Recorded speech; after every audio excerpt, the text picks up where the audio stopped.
I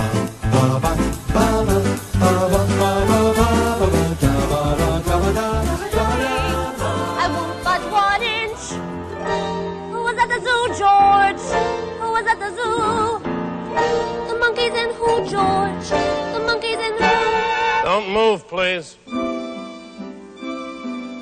Bum, bum, bum, bum, bum, bum, bum, bum. He was strolling through the trees. All the smoke so very dark. On an island in the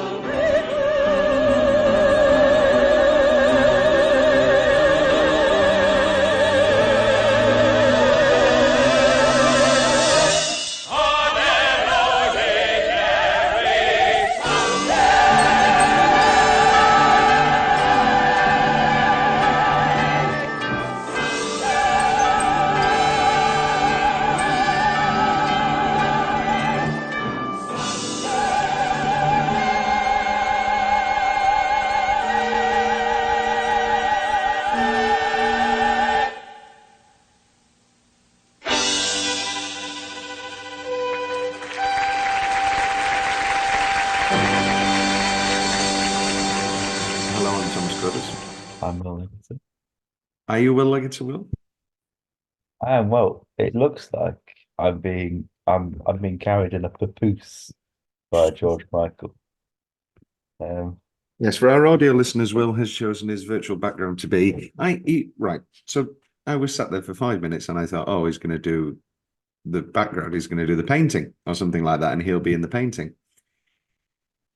And then up pops a publicity shot of George Michael. I think you should change yours to another George. Well, what? So you want to spend the first? I can't. I don't think I remember how to do.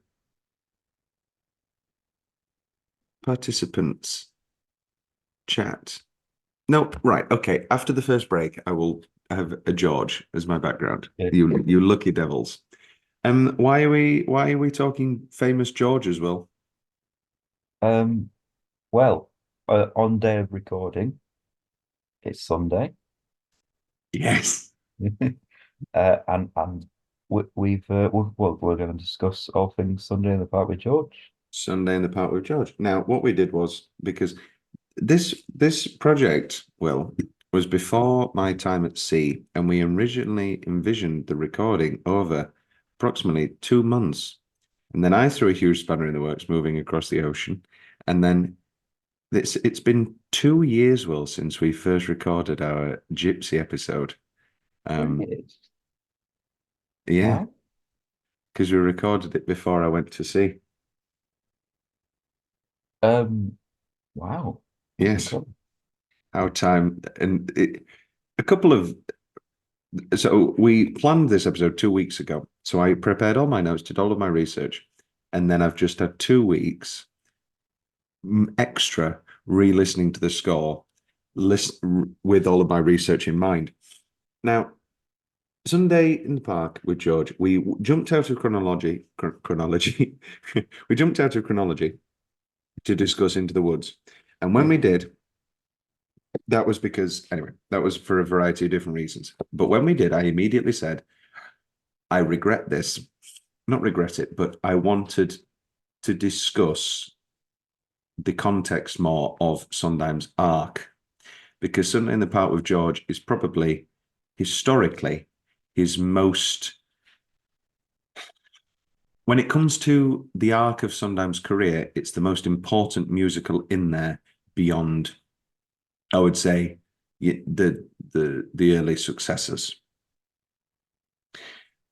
Merrily was a huge flop, beyond a flop, the definition of an absolute flop. That's another thing. It's now been 2 years. When we recorded our Merrily episode, we were talking about the upcoming revival with and it's now on. It's now on. The recording's been released. It's a wonderful recording. And we were also talking in our Sweeney Todd episodes about the upcoming Josh Groban and Natalie Ashford. And we've now, that's nearly finished. Amanda Holden. And it's been, and then also I think the biggest thing in this conversation is that last Saturday I went and watched Sondheim's Old Friends Live, which has Bernadette, and I'm amazed at her losing my mind, and so many of all of her songs were just so note perfect and beautiful. And the end of the first act was Sunday, which I knew because I watched the recording of Old Friends. Was it good? Did you have a nice time? It was astounding, Will. No. And and then the conclusion with Not a Day Goes By, and I was just overwhelmingly emotional. I cried a lot. And above all else, because of this, I mean, it's become a thing now. Every single Sondheim celebration ends with Sunday, the song Sunday. And that is because of those lyrics about forever. And that is those lyrics about the immortalization of art. And how the beautiful song Children and Art, it's all about what we leave behind. And now that he's dead, everything has that that that bit much more, that bit much more potency in that respect. But let's not get ahead of ourselves and start talking about what we leave behind in life, although we will get there. What was your first experience, Will, with Sunday in the Park with George? And you can now tilt your camera forward so I'm not looking completely at George Michael. I can look back at your face because it's still just your eyes popping up out of a pool. Yes, Will, you look beautiful. Like that. So my first experience of it was, well, I was a member of the Musical Theatre Society at uni. On the committee, so we were in charge of choosing musicals, upcoming shows for the society to do. And it was like an open suggestion form, and this was always suggested. So in meetings, someone would say, "Oh, this is what this show is about. Here's a trailer." So I was well versed with the premise and a couple of songs for I'd say a couple of years now, and then of course, dare I say, it's had a huge recent amount of attention given to it because of the Tick Tick Boom movie.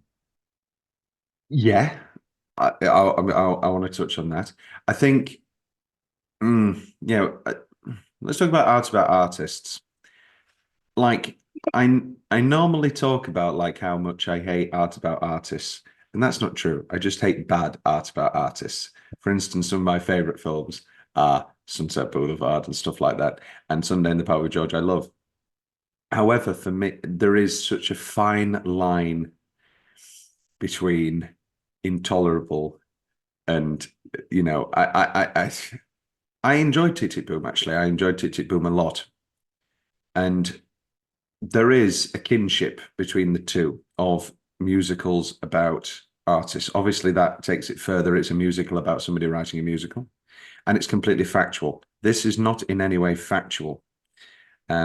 So the musical fictionalizes Surratt's life. In fact, neither of his children survived beyond infancy, so he had no heirs.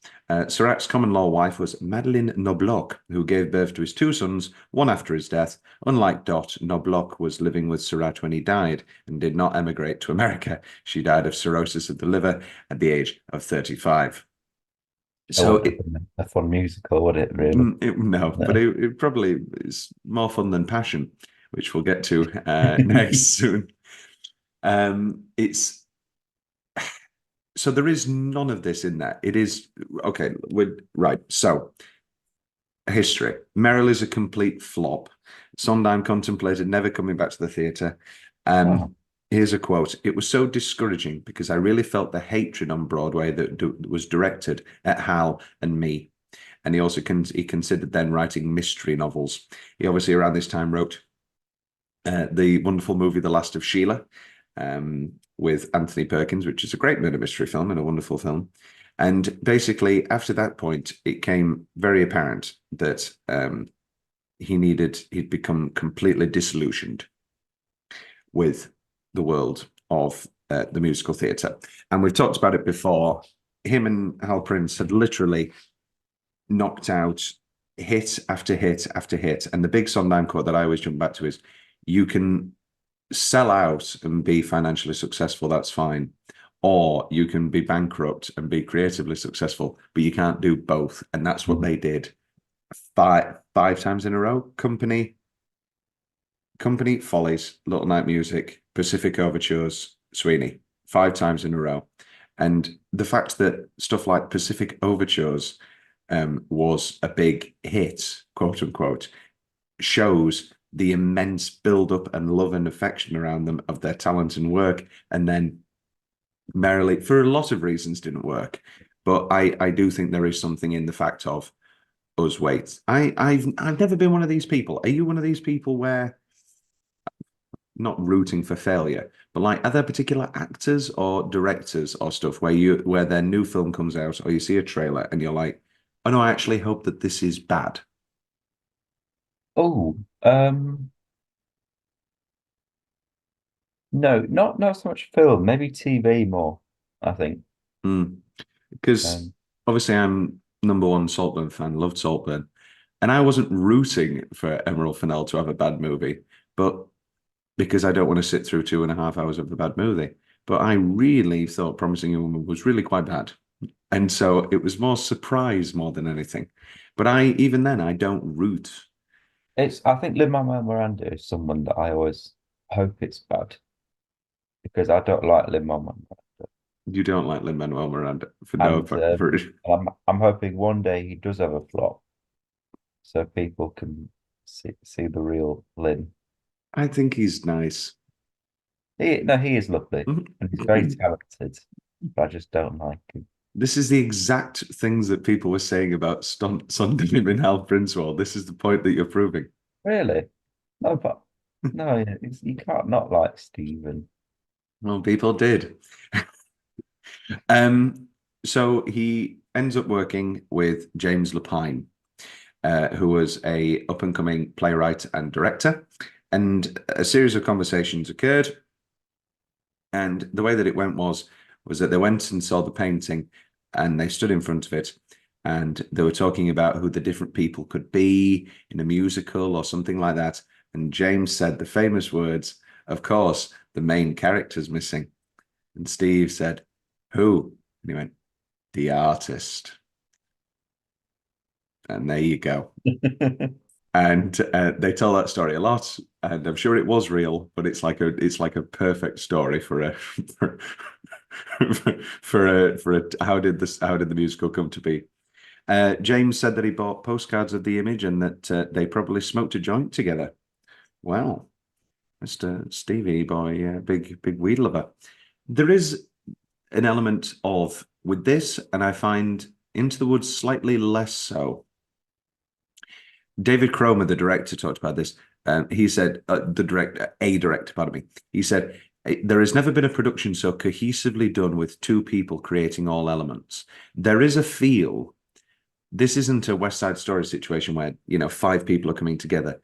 So Lapine wrote the book and directed, and Sondheim wrote the music and the lyrics. And there is a feeling.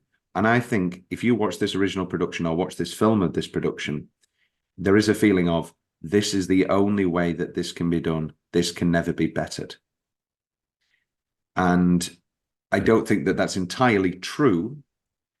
But even in the reading the script earlier, there are literal things of the tree flies away.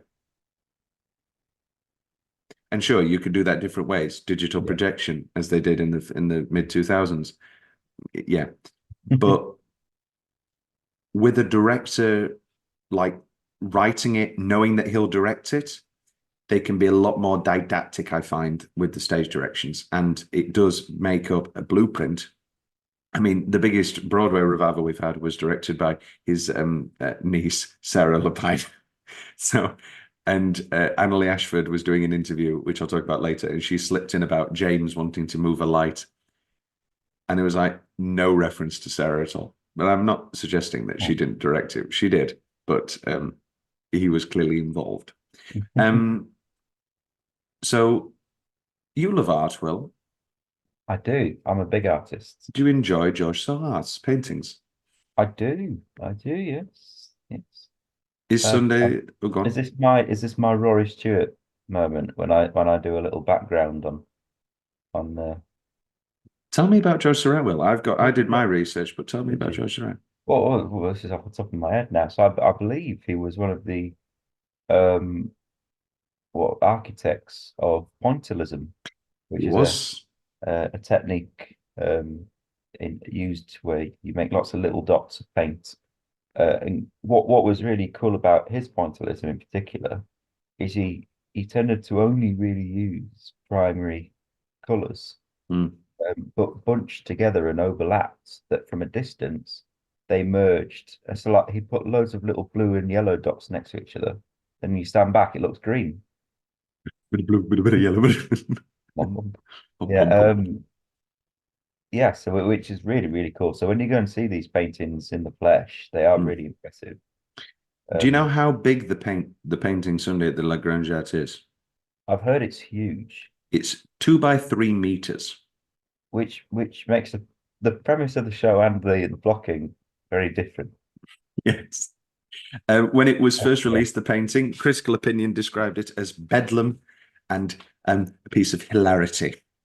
There was this huge, as we see in No They Life, also said that about Tracy Emin, but we all now know she's one of the greats.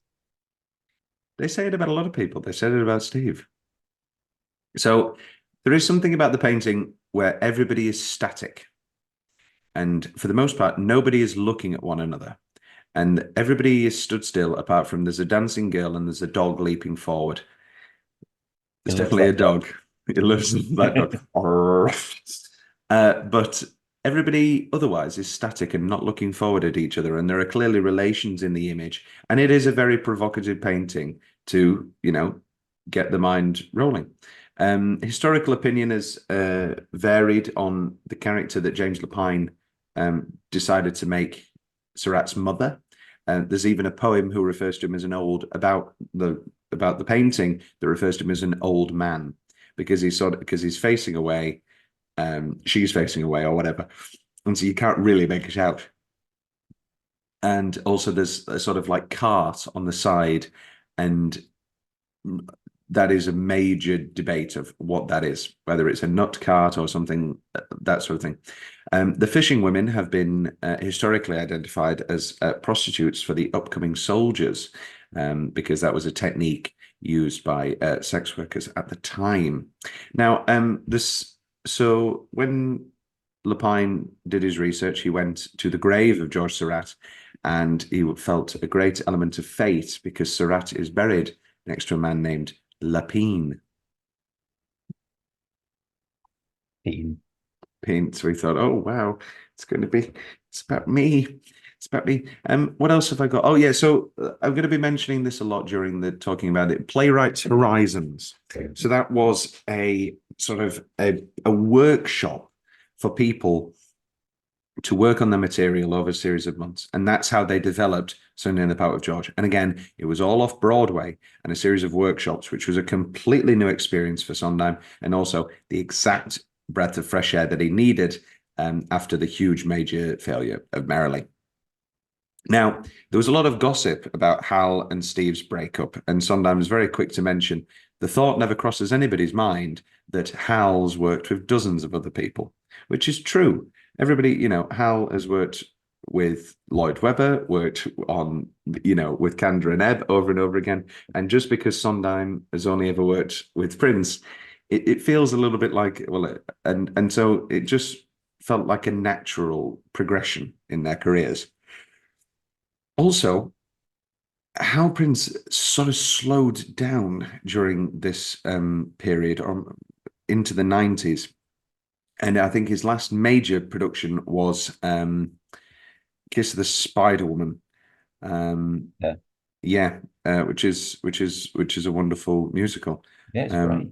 The Kiss of the Spider Woman. It's very good. So Mandy had just received his Tony Award for Evita and never thought he'd have to audition again. But everybody auditions for Steve, apart from Will. Bernadette Peters. No, Angela Lansbury. Really? Well, he'd never worked with Bernadette before. Oh, yes, of course. And when it comes to yeah, we're out of order, we're out of sync. And as much as she will go on to be in Gypsy and be in Follies, she was only in original productions wise. This and Into the Woods. There's a beautiful commentary over the recording of, and it's Sondheim, Patinkin, Bernadette Peters, and James Lapine, and they all keep crying, and they're all very emotional, and it's really touching, to be honest. So James Lapine thought that Patinkin would be great for the role. He based this off, Will, what do you think? Shay. Kind of. He loved the commercial for Evita. He'd actually never seen the show. But he watched the commercial and he said, he's intense, he's great, and he looks like George Surratt. There's your main two. There you go. Job's a good one. So Sondheim finds that he writes a lot easier when he knows the cast. He referenced writing for Ethel Merman, writing for Len Cariou, writing for Angela Lansbury, and found that the final songs came easiest because he knew about Mandy and Bernadette. This just popped into my head. John Hughes, the other day, I was reading about Planes, Trains and Automobiles, and he's exactly the same. The minute Steve Martin and John Candy were cast, he did a complete rewrite of the script. Because I get that. Absolutely. Yeah. So Mandy was actually close to doing a play. He was supposed to be Biff in Back to the Future, the musical. No, in the huge Dustin Hoffman revival of Death of a Salesman, which he would have been brilliant in.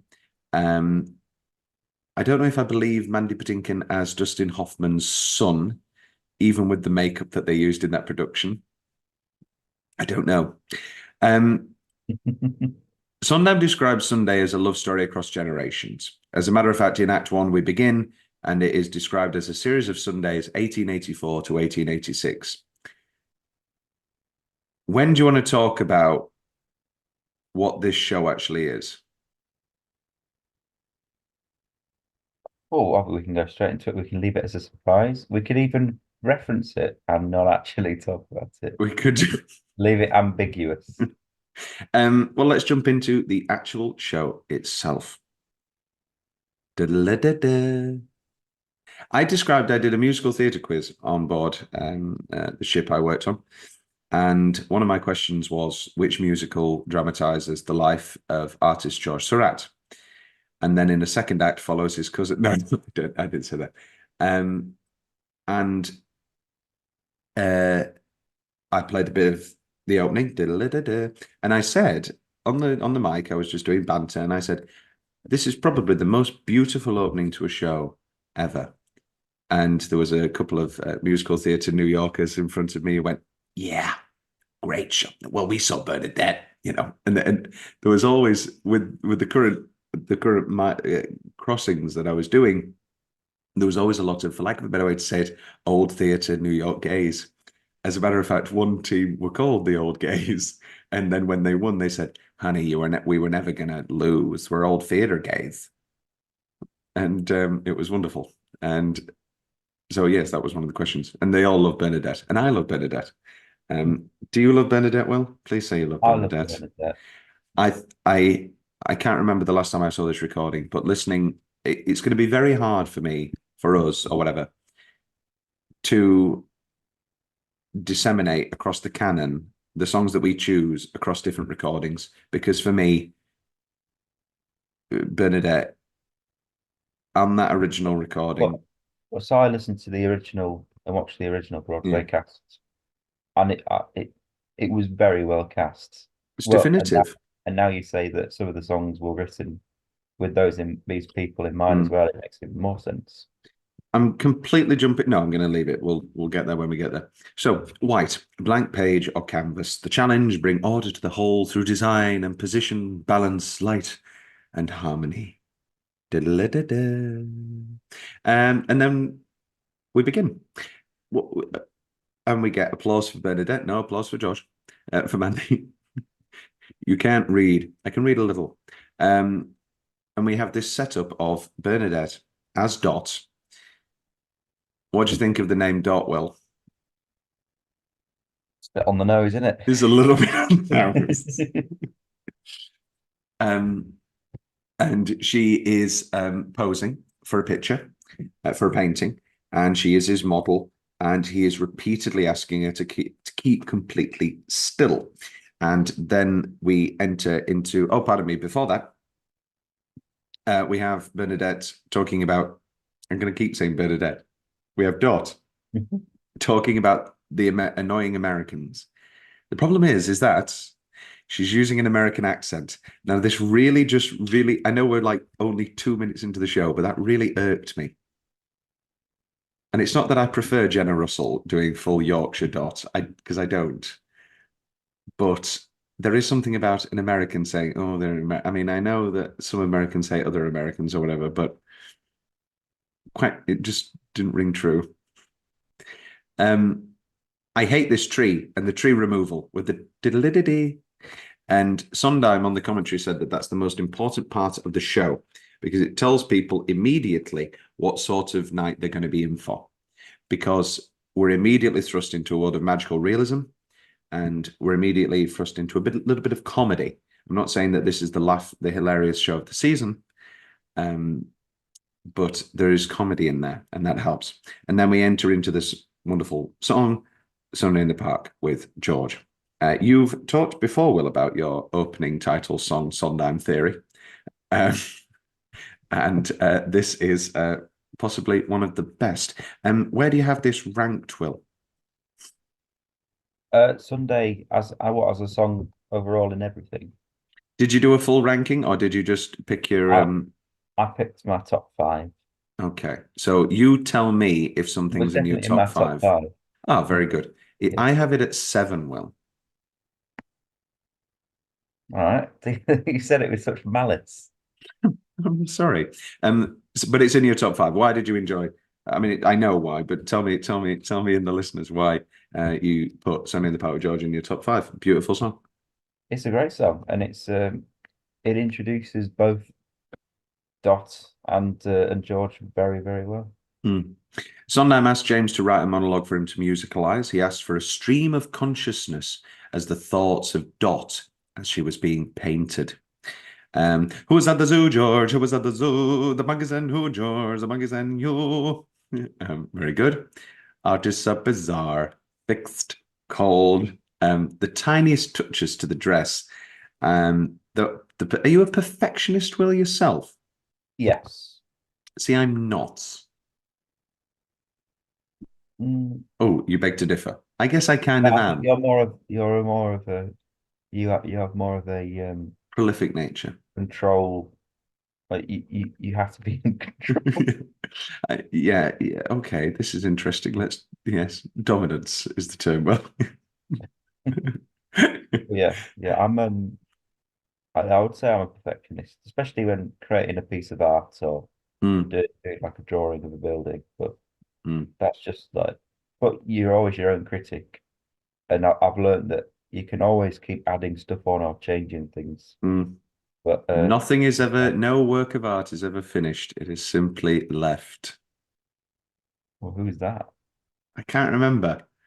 It's somebody who we love. Have you ever wonderful film Blackberry, really good. And there's a great quote in that where he says, and he's very angry and he's like, have you ever heard the phrase that perfection is the enemy of good? Or maybe it's great is the enemy. I can't remember.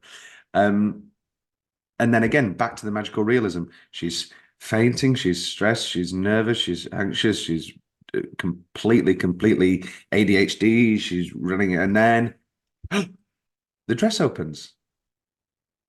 Yeah. And it's this wonderful little, I think the effect is great of the dress, I think, and it completely, I mean, it's a huge, 1800s dress, so you can hide any contraption in there, but I think it's a really believable effect and I think it works wonders. How does well, we haven't even talked about a lot of the opening set yet. Yeah, talk about the set, well, because I mean it's obviously beautiful.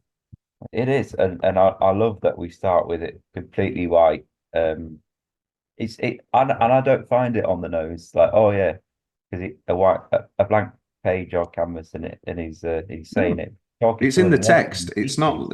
Yeah, it's like it's the same reason why I don't really hate Dot as a name Yeah, because it's just kind of it's kind of fine. yeah, it works. Yeah, and it's well, everything that happens that we see, he sees. He's Mm, guiding us through. But yeah, and then the trees that fly on when the mm, white legs come out and the mm. oh, it's lovely. It's beautiful. I love And it. also, it's the full arc of the first act, Mm, and I think the biggest problem that people have with the second act is that it's such a clean arc. When you mm. think of first acts, normally it ends on a cliffhanger. This ends on a finale, on like a and that like even the great define gravity or all I ask of you or any or the chandelier or any example define gravity or whatever you can think of or even a little priest, it's a cliffhanger, in many ways. Whereas this is no, this is the Resolution. arc. Yeah, it's very similar to Into the Woods as we talked about. It is a Yeah, first act and then notes on the theme yeah, afterwards. Um, and immediately we get into the love relationship they have and those incredibly beautiful tender strings and the longing that she has for him in your eyes, George, I love your eyes, George.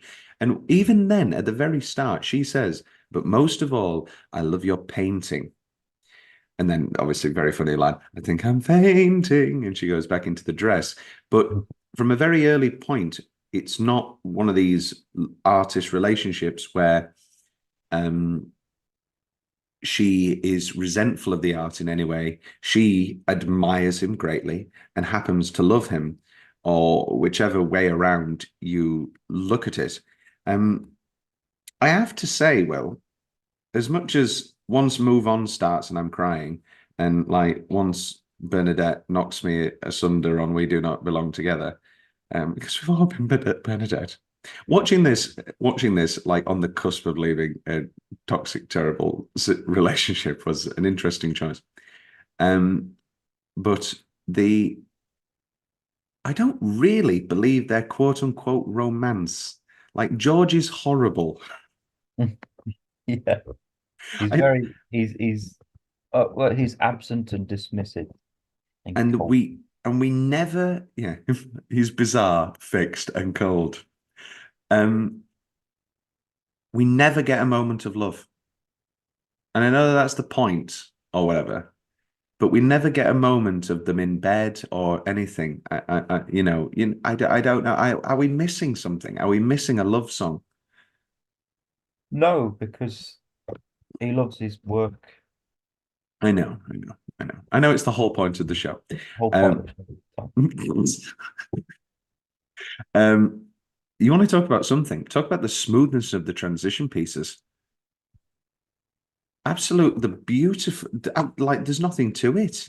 Great. It's It's, great.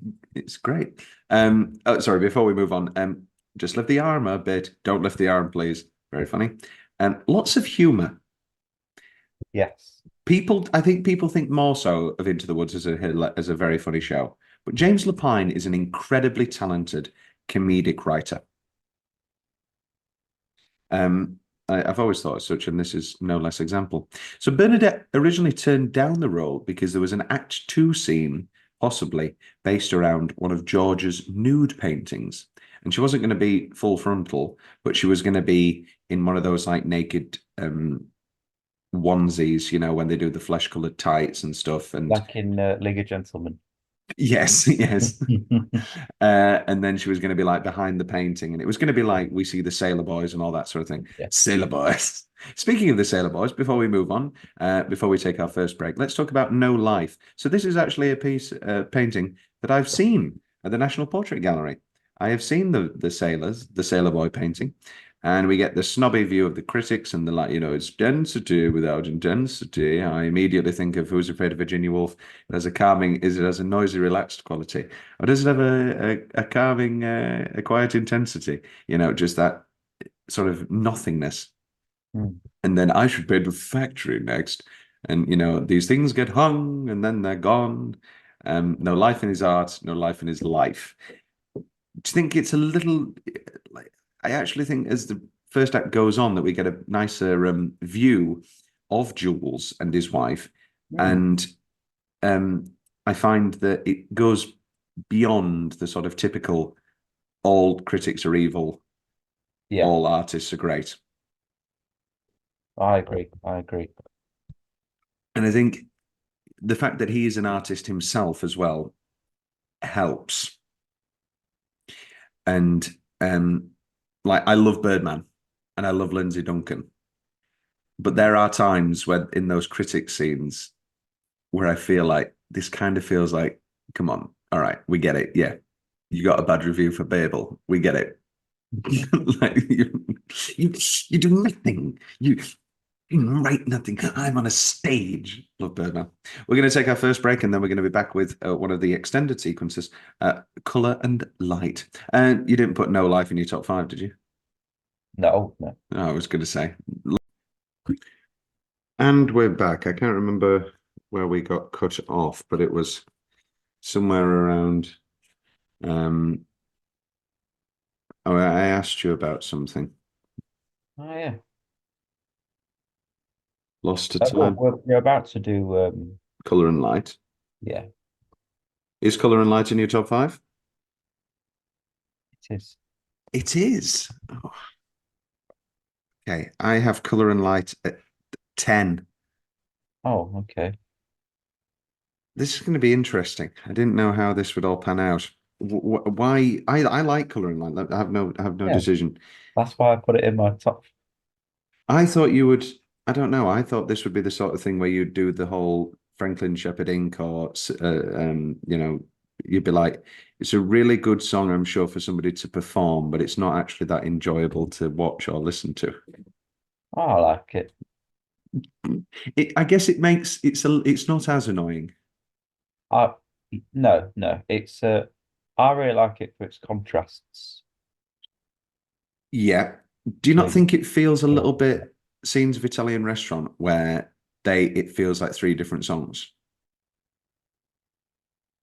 Yeah. I know that's on purpose.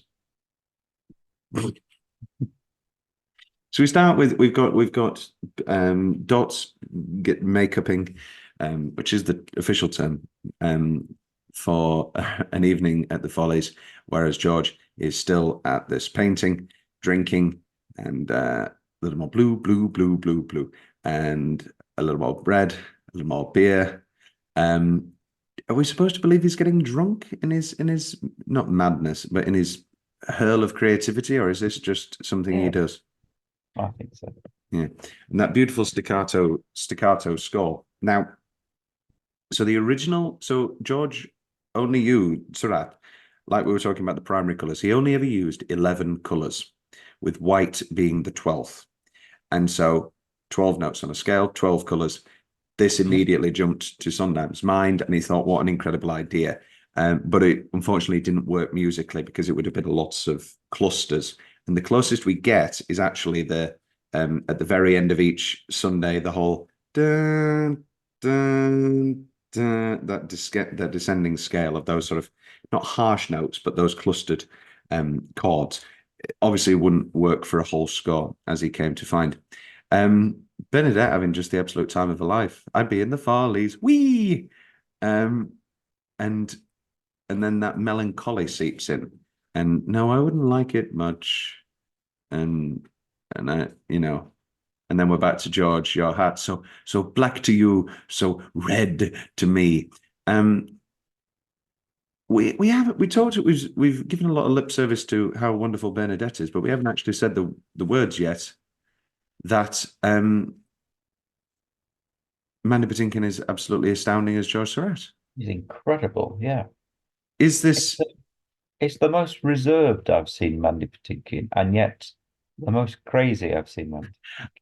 Well, I mean, you're just setting yourself up for failure. The phrase, okay, the most reserved I've ever seen him, and in 2 seconds we're going to be talking about the weekend's been rough. Can I have some more ounce?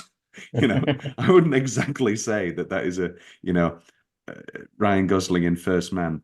I also don't know why that's my go-to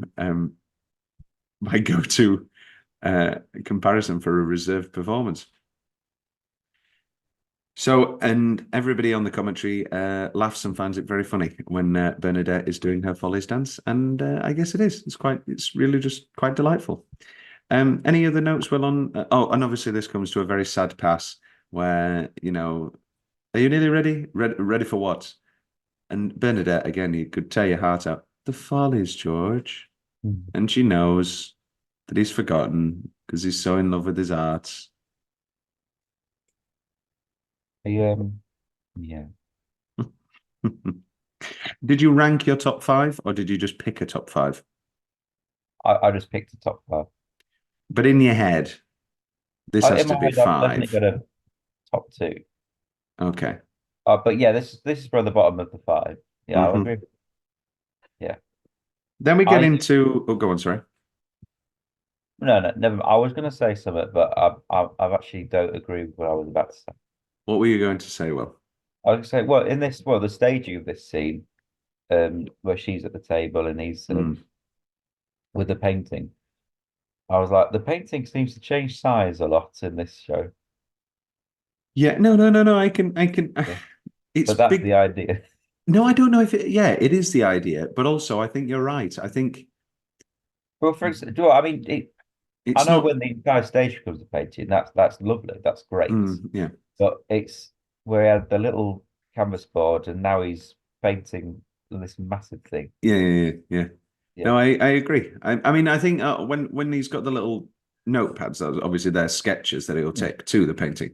But this is where we enter for me the absolute roughest part of the show. Rough. Yes, very funny. I just like gossip is just does nothing for me. Oh no. The dog song I find greatly irritating, and oh, thank you very much. Thank you. Thank you. It's coffee delivery. Yes. The dog song I don't find, maybe annoying's wrong, but like this to me is in that Franklin Shepherding mode of The dog song. You on about the day off? all of it. Gossip, the dog song, and the day off. In my top. Oh no! I love Will, I'm not putting in dog song in the canon. Dog songs at 15, the day off's at 16. New number one. Yeah, we have been saying for a while, is anything going to top Sending the Clowns, Losing My Mind? And we just needed the dog song. No, Will, the dog song. In the dark. I mean, the dogs are called Fifi and Spot. I know that one of your favorite lyrics from the show is in this. So what is it? Yeah, it's what's the model in the middle. That's the poodle with the poodle in the middle. There you go. We just know each other very intimately, Will. Yeah. Some ants, if you would. I love fresh ants. So He's great. So originally, Sondheim and Lapine conceived this as using a voice coder. So he'd be miming, and there would be a voice of a dog. Well, not the voice of a dog, but you know what I mean. And Patinkin in rehearsals was like, what if I use my own voice instead? And here we go. And then history was made.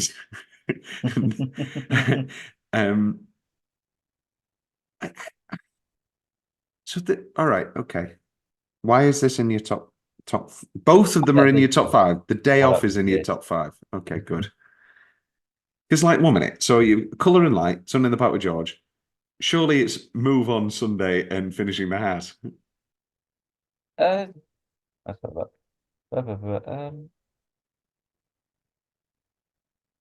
Yeah, there's one more. I've realised I've not. It's not five. I've just put songs I like together. That's fine. That's fine.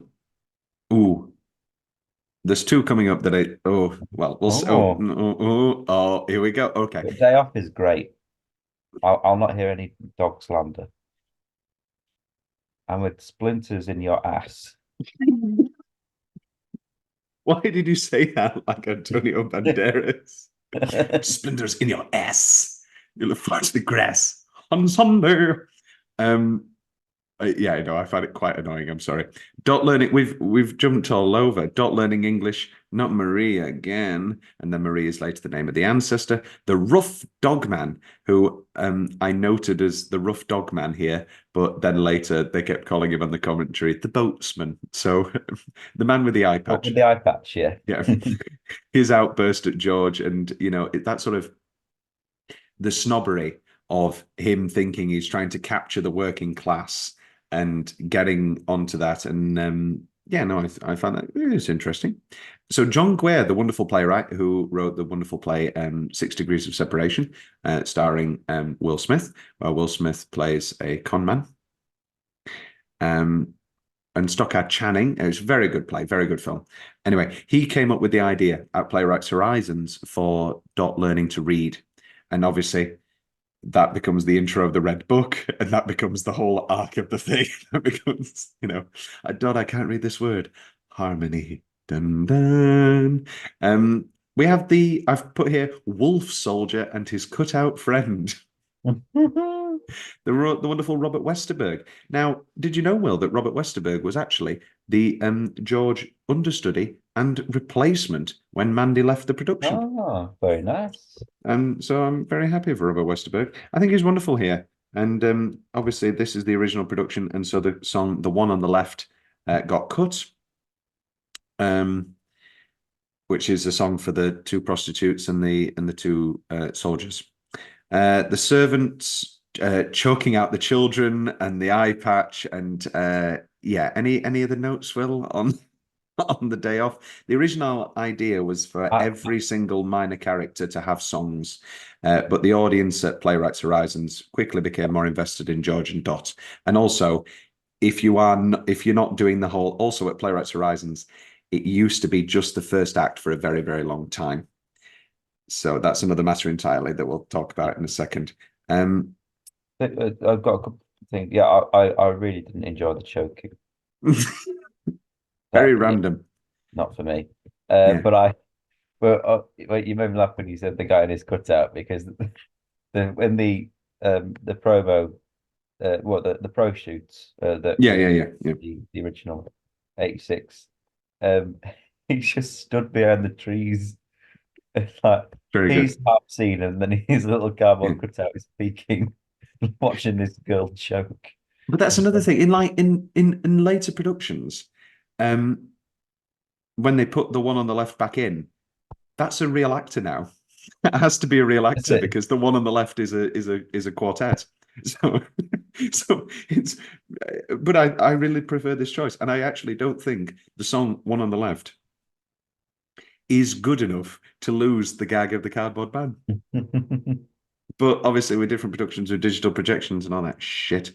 So Patinkin actually learnt to sketch and was really sketching during all of these scenes. Obviously, that goes without, well, it doesn't go without saying, but you can see when he's doing it. And he kept many of the pads, and he gifted one to Sondheim, and he gave, basically, on the commentary, it then trickled down, and Bernadette was like, oh, I get one too. It was like one of those things where, oh, I got you a beautiful gift. And it's like, oh, everyone got the same gift. We then come to Everybody Loves Louie. Is this the song? No. No. Okay, so I do know. So great song. Loved it. Yeah. I've actually put it, I'm not trying to do a hot take here. I put it at 6 with Sunday in the Park with George at 7. Oh, very nice. Yeah, interesting. I loved it. I think it's really funny. Yeah. It's a song I would audition for drama school with. One of those. Yes, because it's not Sunday in the Park with George, but it's still just as funny and a lot more sad. Yeah.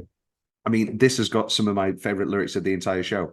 I mean, there's the funny ones like Louis' thoughts are not hard to follow, Louis' art isn't hard to swallow, and Louis drinks a bit, Louis blinks a bit. But then, and you're really, really funny, and you do the joke about, the bread, and then suddenly he'll throw in, we lose things and then we choose things. There are Louis and there are Georges. Well, there's Louis and George. And you're like, okay, Steve, didn't need to throw that one in the middle of your really funny song about a baker. So at the end of this song, we have Bernadette has to eat a piece of bread. and belt out a note whilst eating a piece of bread. And it's very similar to the ending of Sunday in the Park with George, where she has to do the keep your mouth closed, and she does the and she belts. It's you've just reminded me. You know that Danny DeVito video where it's like, you want to know the secret of how to peel and eat a hard An boiled egg. egg? Yeah, so that's a clip from the musical. Yes, Mother. No, I've got a coffee here. Thank you. I was interrupted last time. Thank you. That's all right. Yes, that's a clip from when he was on a production of Arthur Miller's underrated play, The Price. And that play, he does have to eat a hard-boiled egg on stage. If that kettle's being picked up on the mic, I can only apologize. Or if the shaking of Pepto-Bismol can be picked up, Oh can yeah, also. I've noticed you're in your living room I'm in today. my living room. We're doing this on a very early on a Sunday morning, due to Will's Christmas plans, and hence the coffee run is now occurring. Because I was gracious and did it downstairs to avoid noise, and now it's backfiring because now everybody Is there a wants lot to of be down noise here. upstairs in the morning? Well, there would be if I was doing if I wake up and my mum's still trying to sleep. Oh, the noise coming from you. I see. Yes. Seth Rudetsky, the wonderful Seth Rudetsky, talks about this song, says it's like in Buddy's eyes, because they're both about settling. And then James Lapine on the song. I think it's underappreciated. It's the dilemma of the show. She respects and loves this guy for his greatness, but she's paying a price for it at the same time. That's the crux of the relationship. Thank you, James. Anything left to say, Will, about Everybody Loves Louis? Lovely, lovely bicycle, Penny Farthing. Lovely Penny Farthing, which was the name of our band for a while. And then we get the American characters. Again, maybe I'd feel differently if the whole show was the painting and about George and Dot, and everybody gets a song.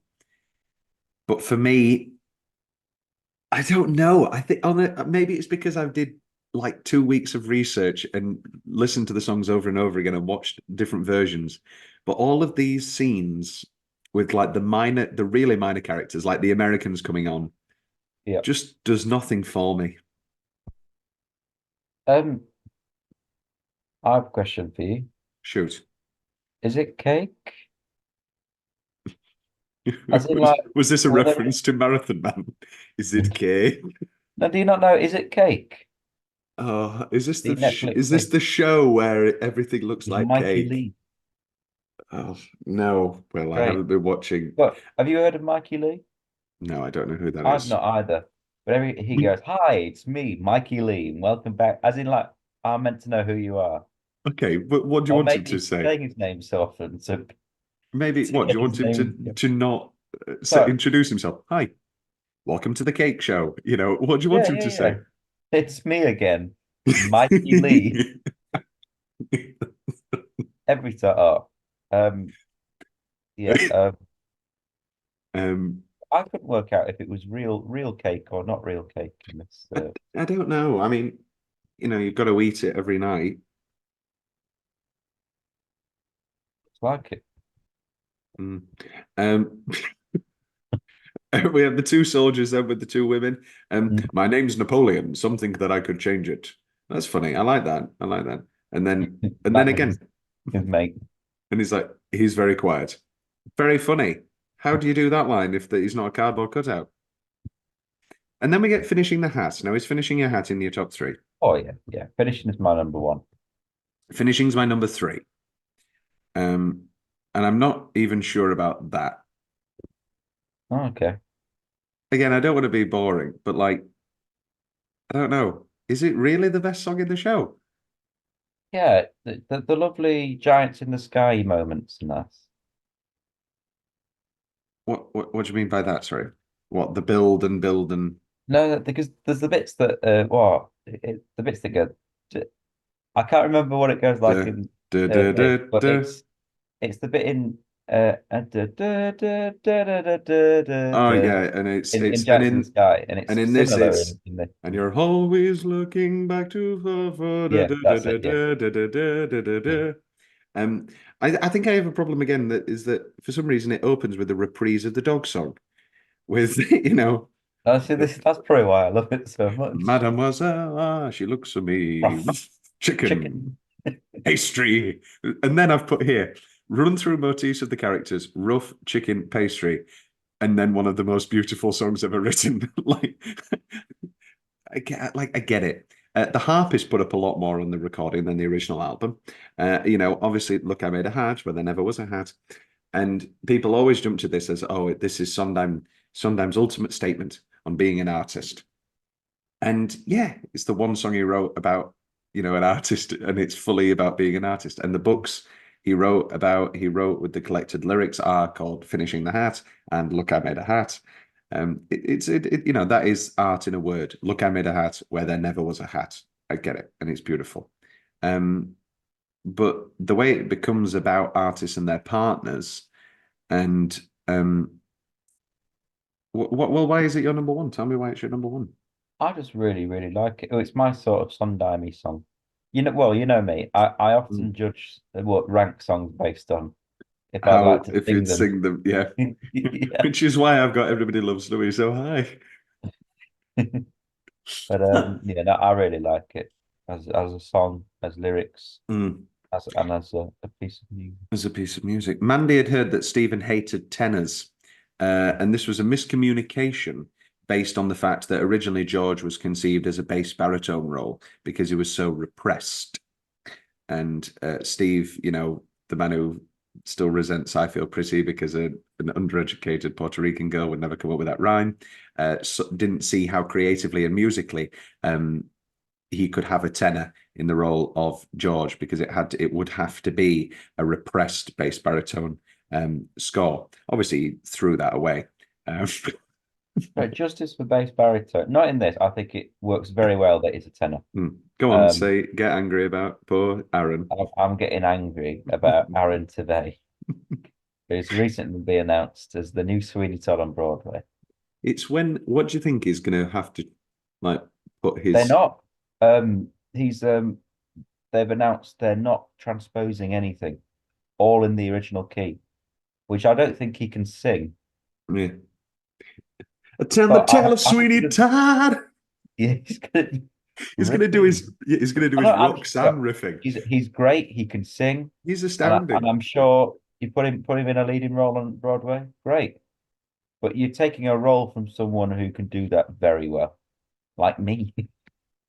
Well, I don't want to be crude or politically incorrect, but you are talking with the absolute anger and fervor of people talking about racial appropriation like West Side Story. You're like, they are taking roles away from people. It's like, okay, calm down, so through much of rehearsal and workshopping, George didn't have any songs. Really? And Mandy once fled the theatre, quitting, called his wife, and James consoled him. And then a few days later, Sondheim brings Finishing the Hat. Very good.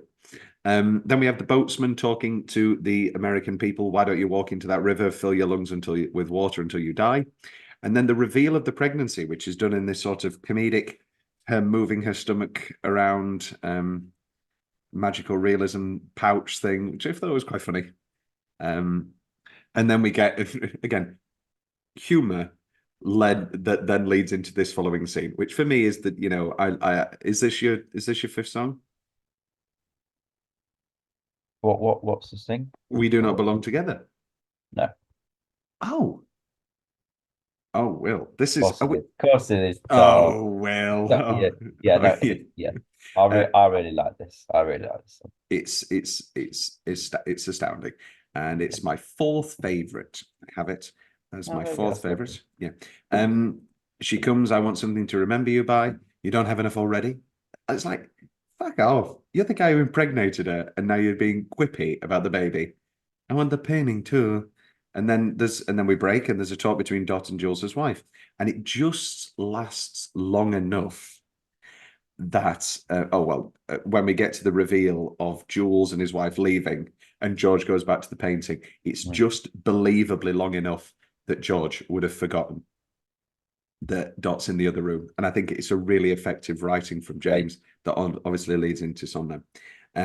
So at Playwrights Horizons, Will, the role of Jules's wife was played by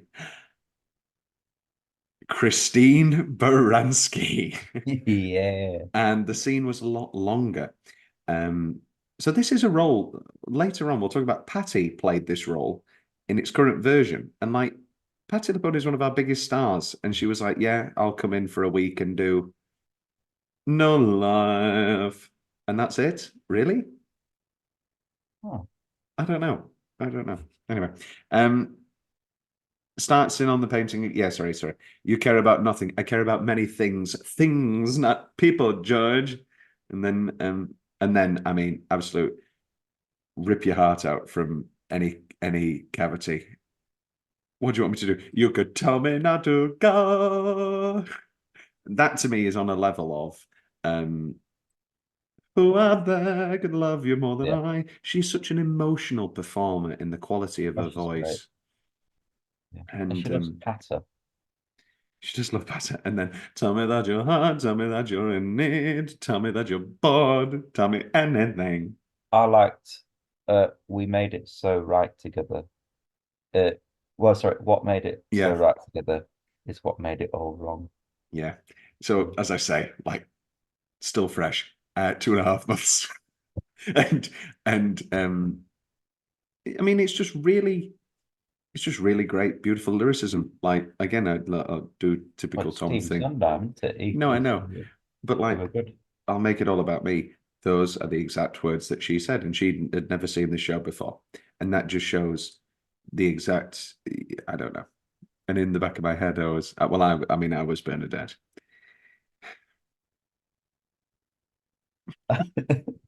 That's something from your memoir. And in the back of my mind, I was Bernadette. With no context. Well, I will write a book about it all, and that's the sort of stuff that will be in there, and it'll say for Will. I've just put, so originally it was more of a duet, and it starts that way, but obviously it eventually just becomes a song for Dot. But Sondheim and Peters felt that the point of view was missing from Dot and that it was growing unbalanced. Which, I mean, obviously we're seeing the finished product. I don't feel that at all here. I think it's a really good balancing of, I mean, they both have their solos. If anything, we get a lot more of Dot's point of view on the relationship than we ever do George's. Oh yeah. Yeah, I think it's as you said in the opening. And I've put here Bernadette is absolutely astounding. I really do. The tears. Great. I think it's incredible. And then we get Beautiful, the song with his mother, which is nice. It's nice. Yeah, it is nice. Sunday's disappearing all the time, and she's got dementia. And then there was this very sad moment on the commentary where James Lapine, obviously it's now 20 years on or something. They were recording it in the early 2000s when the DVD came out. And James Lapine is watching it years later with his own mother now succumbing to dementia. And he's watching it like some sort of prophecy that like he wrote such a truthful little scene in 1980. I know. Like Don't Look Now.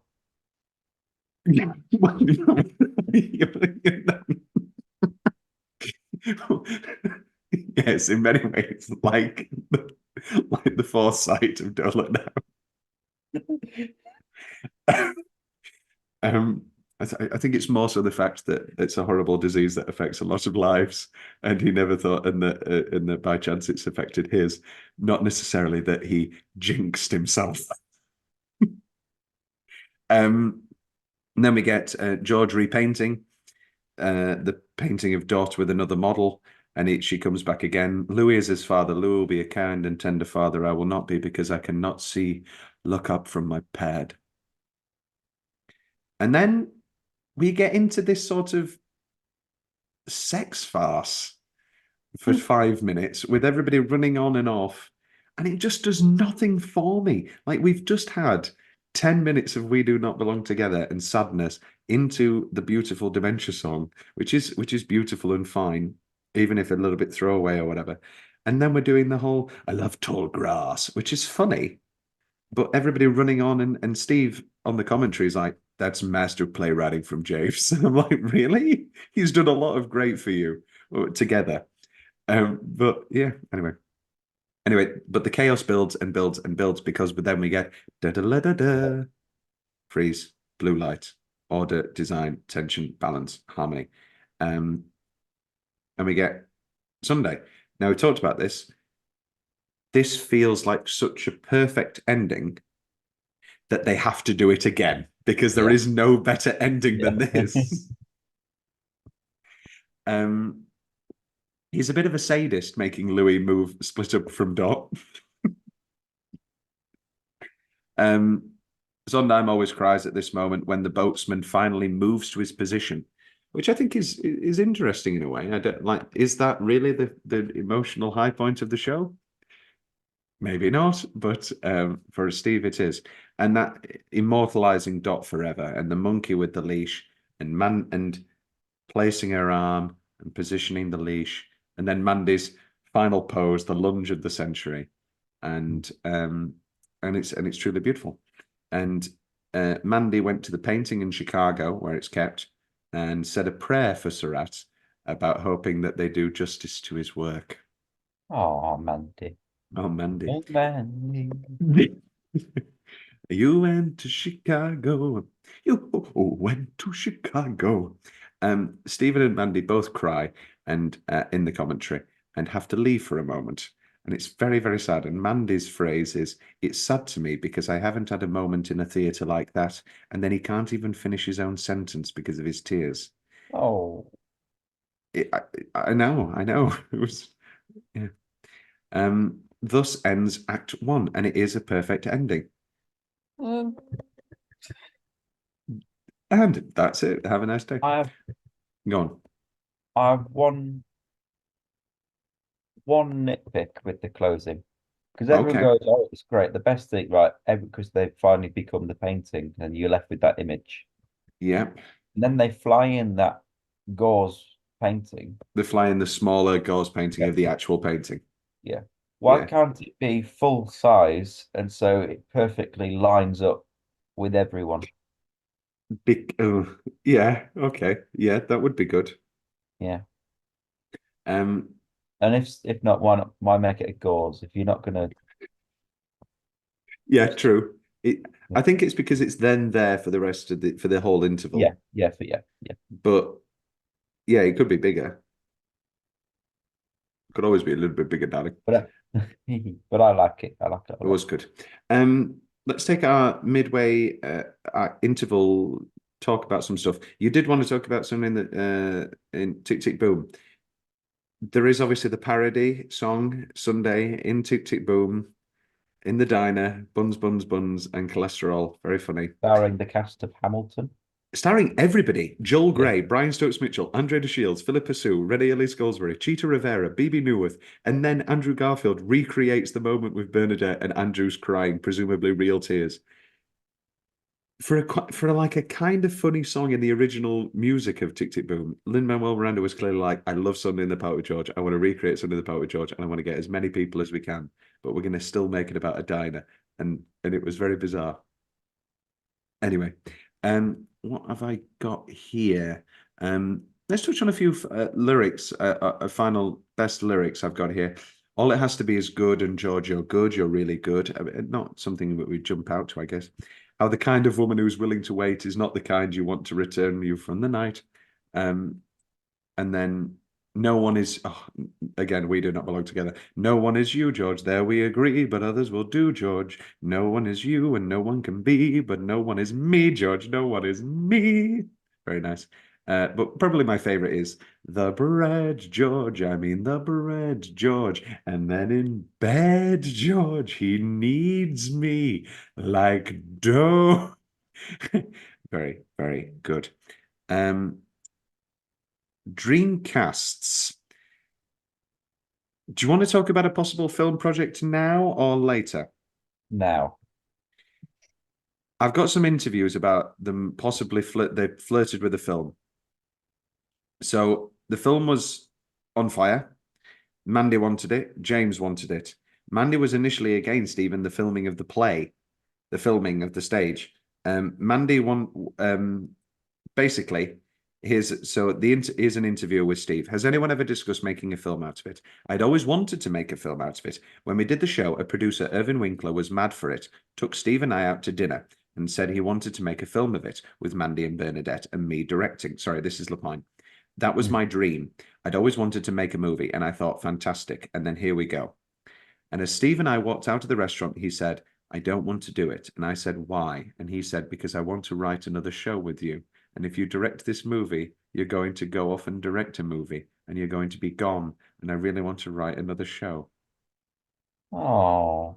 And I'm 20 years his junior and I felt so unbelievably grateful to him. Well, we would have never have got into the woods. It is real sliding door stuff. And then flash forward to Irvin Winkler coming out of the woodwork 20 years later and wanting to work on something. And he was like, I really, really always wanted to do Sunday. So he said, let's do it. And he sat down and James Lapine wrote a screenplay. And that's when I called Jake Gyllenhaal and said, I think this is the perfect part for you. And that is actually how this latest Broadway revival came about. Oh. Because they tried to get a film of it and it couldn't, nobody was interested. And so here's another quote. Meryl was interested. She was going to play the mother. Yeah, of course she was. Of course you are. And he's put James Lapine. So we had Jake and Meryl, and I thought, well, this will go. And it was before all of these movies and streaming shows that are musicals. So I think maybe our timing was really, really bad. Can I just put a dampener on all this and say that I don't think this works as a film at all? No. No.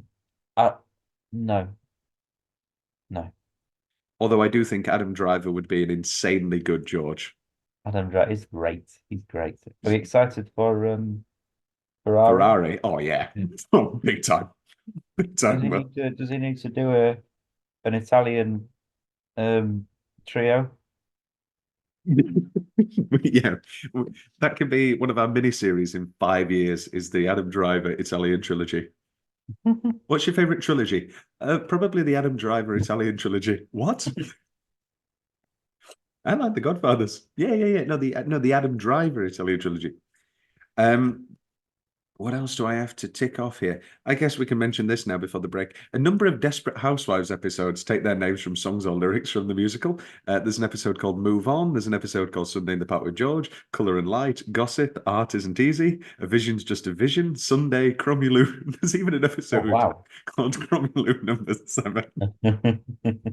Mark Cherry is a theatre queen and he loves Sondheim. So Desperate Housewives is a lot of fun. Right. We've got 3 minutes to talk in general about the Act 2 before we actually talk about Act 2. Here are a couple of quotes, Will. Lots of people at Playwrights Horizons advise that they cut the second act and expand the first. Patinkin would write essays to Steve and James about the need for the second act.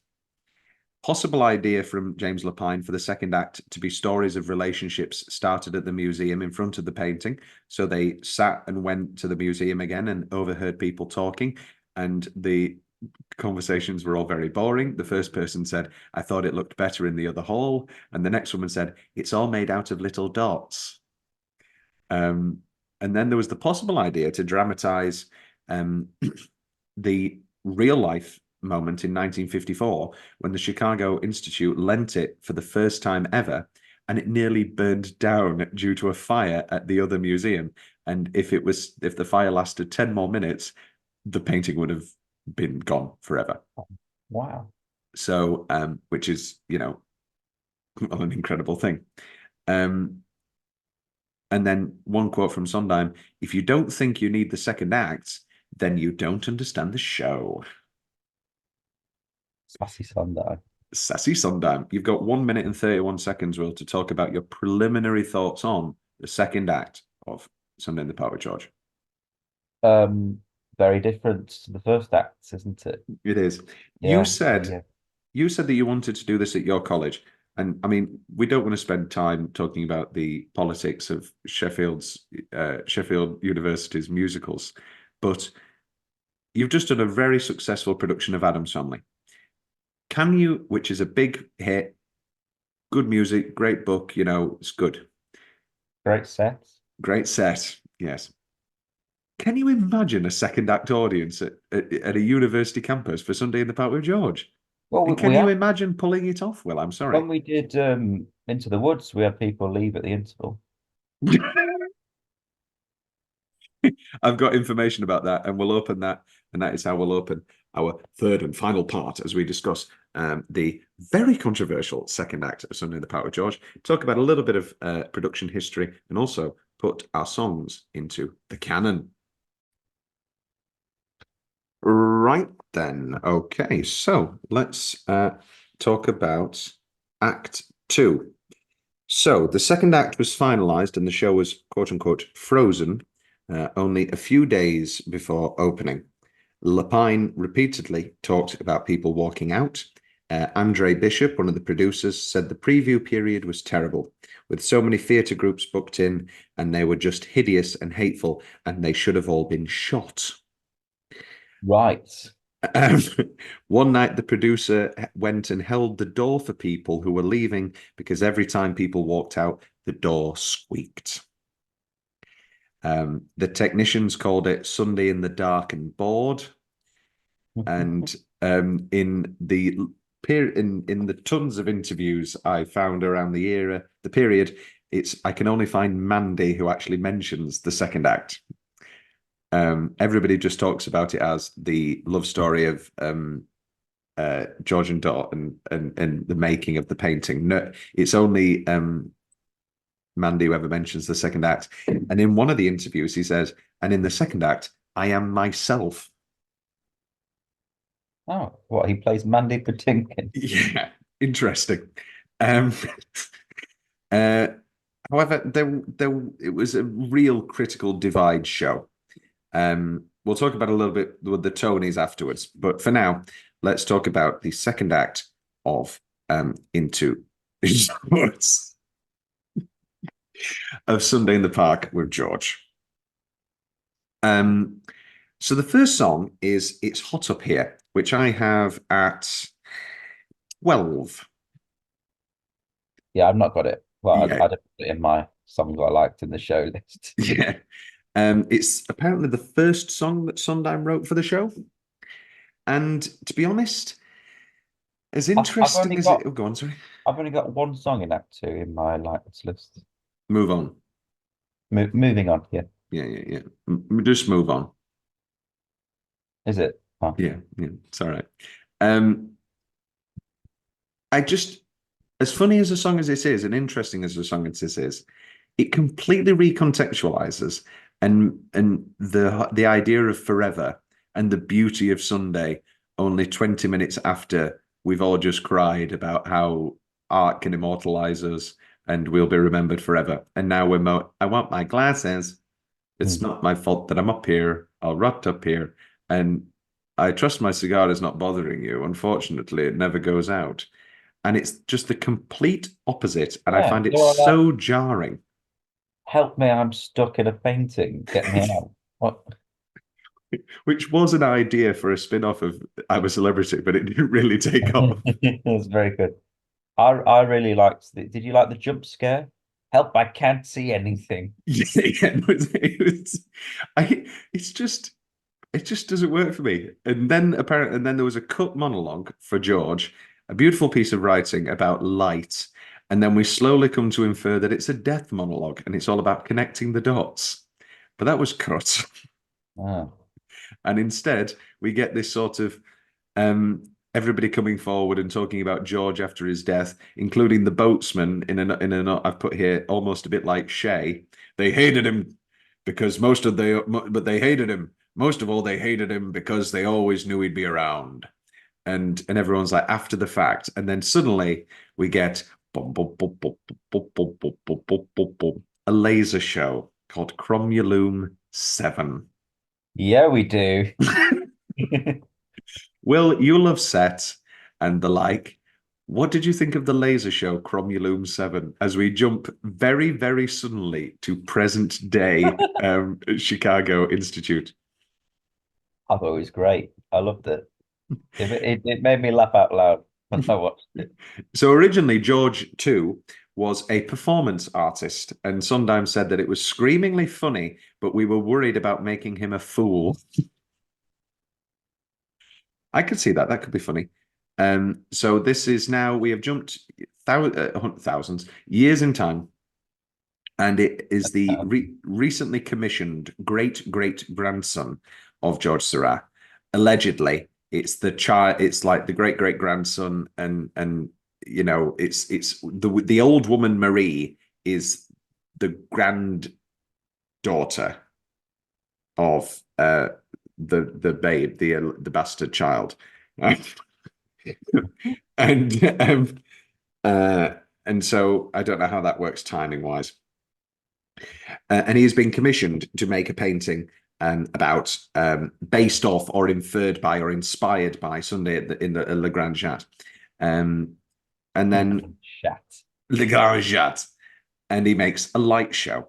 And we get the impression that he's been commissioned, but really he just wants to make another laser. And so it's got nothing to do with his great-great-grandfather, even though they do this PowerPoint with a deeply elderly Marie all about the history of Georges Seurat. It's like the opening to Phantom. It is, but it's at the end.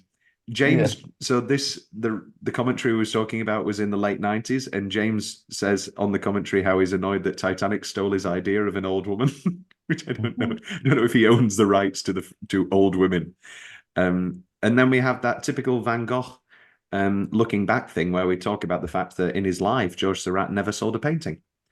And now he is remembered as one of the greats. And obviously there is that great Doctor Who episode that goes around on Facebook every single week. With Bill Nye. Yeah, well, I think he's one of the great artists You've ever. got the hands down well. I've got the hands down well, thank you. That's actually in my I know it's Bill Nye is in your family. No, that disease with the hands. Yeah, the disease of that. Who has it? Yeah, no, I love Bill Nye. It's only the women in the family that get it. Well, my family. Like Mary Berry. Yes. Yes. Well, she still made all those cakes, so you're fine.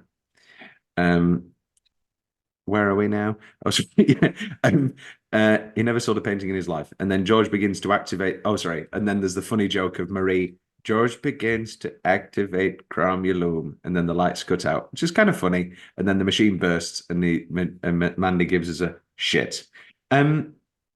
I think Bernadette is absolutely astounding as an old woman and completely believable, and doesn't play it once. I was going to say she doesn't play it once for comedy, but she doesn't play it for over-the-top comedy. She's a believable old woman as much as she is, you know. And then obviously Children in Art breaks your heart. And then the multi-rolling has actually changed through the years, as much as it says in like people, they've done it different ways. So now we have Jules in this production, Jules as the art director who is selling condominiums on top of the museum.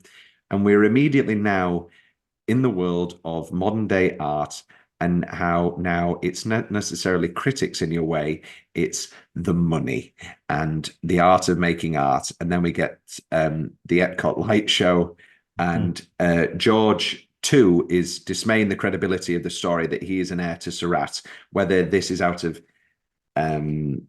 what's it called? Not guilt, pressure. Whether this is out of, like, you know, pressure to be the heir of one of the great artists of all time, or what. Either way, he likes to discredit that. Yeah. And then we jump into putting it together, where Jules' wife is now dressed as Edna Mode. And is putting it together not in your top 5? I thought this was the sort of I thought you'd have liked this. I know I did like it. I think I was just distracted at this point By what the hell is going on. A lovely period piece. It is my number 5. And we, you know, you're up on a trapeze, George. Put them all at ease, George. Bernadette, and then Bernadette was currently starring in Song and Dance, which also has a lyric about a reprise. Take me to a circus with a flying trapeze. Tell me on a Sunday, please. A vision's just a vision if it's only in your head. If no one gets to see it, you're as good as dead. And the cutouts of George, and he's pulling them up, and he's. I like I like the cutouts. I like how Hmm. they reference the first act, but these are Mhm. obviously temporary. They're I think it's a totally really good. I think it's a like, really yeah, good sequence. Yeah. yeah. Um. And when they're all stood in a line, and he's like, oh, I like mm. it. But you're just constantly up against the back of your head, going, "This is really good," but what, we're, what's Going on. happening? Yeah. Um. I've described it here as a slightly coked up energy for Mandy. He's Yeah. looser and there's more arms, and he's very different from the first act George, which I think is a very, very good physical performance, back to back, actually. There's the same melody as Finishing the Hat to tie the creative struggles of the two Georges together, which I think works. Every time I get defensive, I remember lasers are expensive. I'm going back to NASA. There's just too much pressure in this line of work. Very funny. And the work of getting the art on is more work than the actual making of the art. And it, like, we spent an hour and a half and he's toiling over the art, and it's the hardest thing in the world to get this painting perfect. And now the lasers aren't the problem, it's the money and getting the art on. um and I know I like putting it together. And then, so for Barbara Streisand's Broadway album, she wanted to change the lyrics to "Lasers are expensive." He offered vinyl, and then they went about the rest of the song. And the only argument that they had was about the line, "A vision's just a vision if it's only in your head. If no one gets to see it, then it's good as dead." And she wanted to change it to, "If no one gets to hear it, then it's as good as dead." And Sondheim was very angry because, as he repeatedly said, um, you can't hear a vision. Didn't like that here. Bernadette Peters did an Oscars opening of putting it together, and it was like clip by clip, shot by shot, and it's very good. I liked it a lot. Yeah. And then we get Children and Art, which is kind of the thesis of the whole show, and is a song that I have listened to an awful lot this past 2 weeks. And I'm not going to come in here and say that it's my favorite song, but it is my number 8.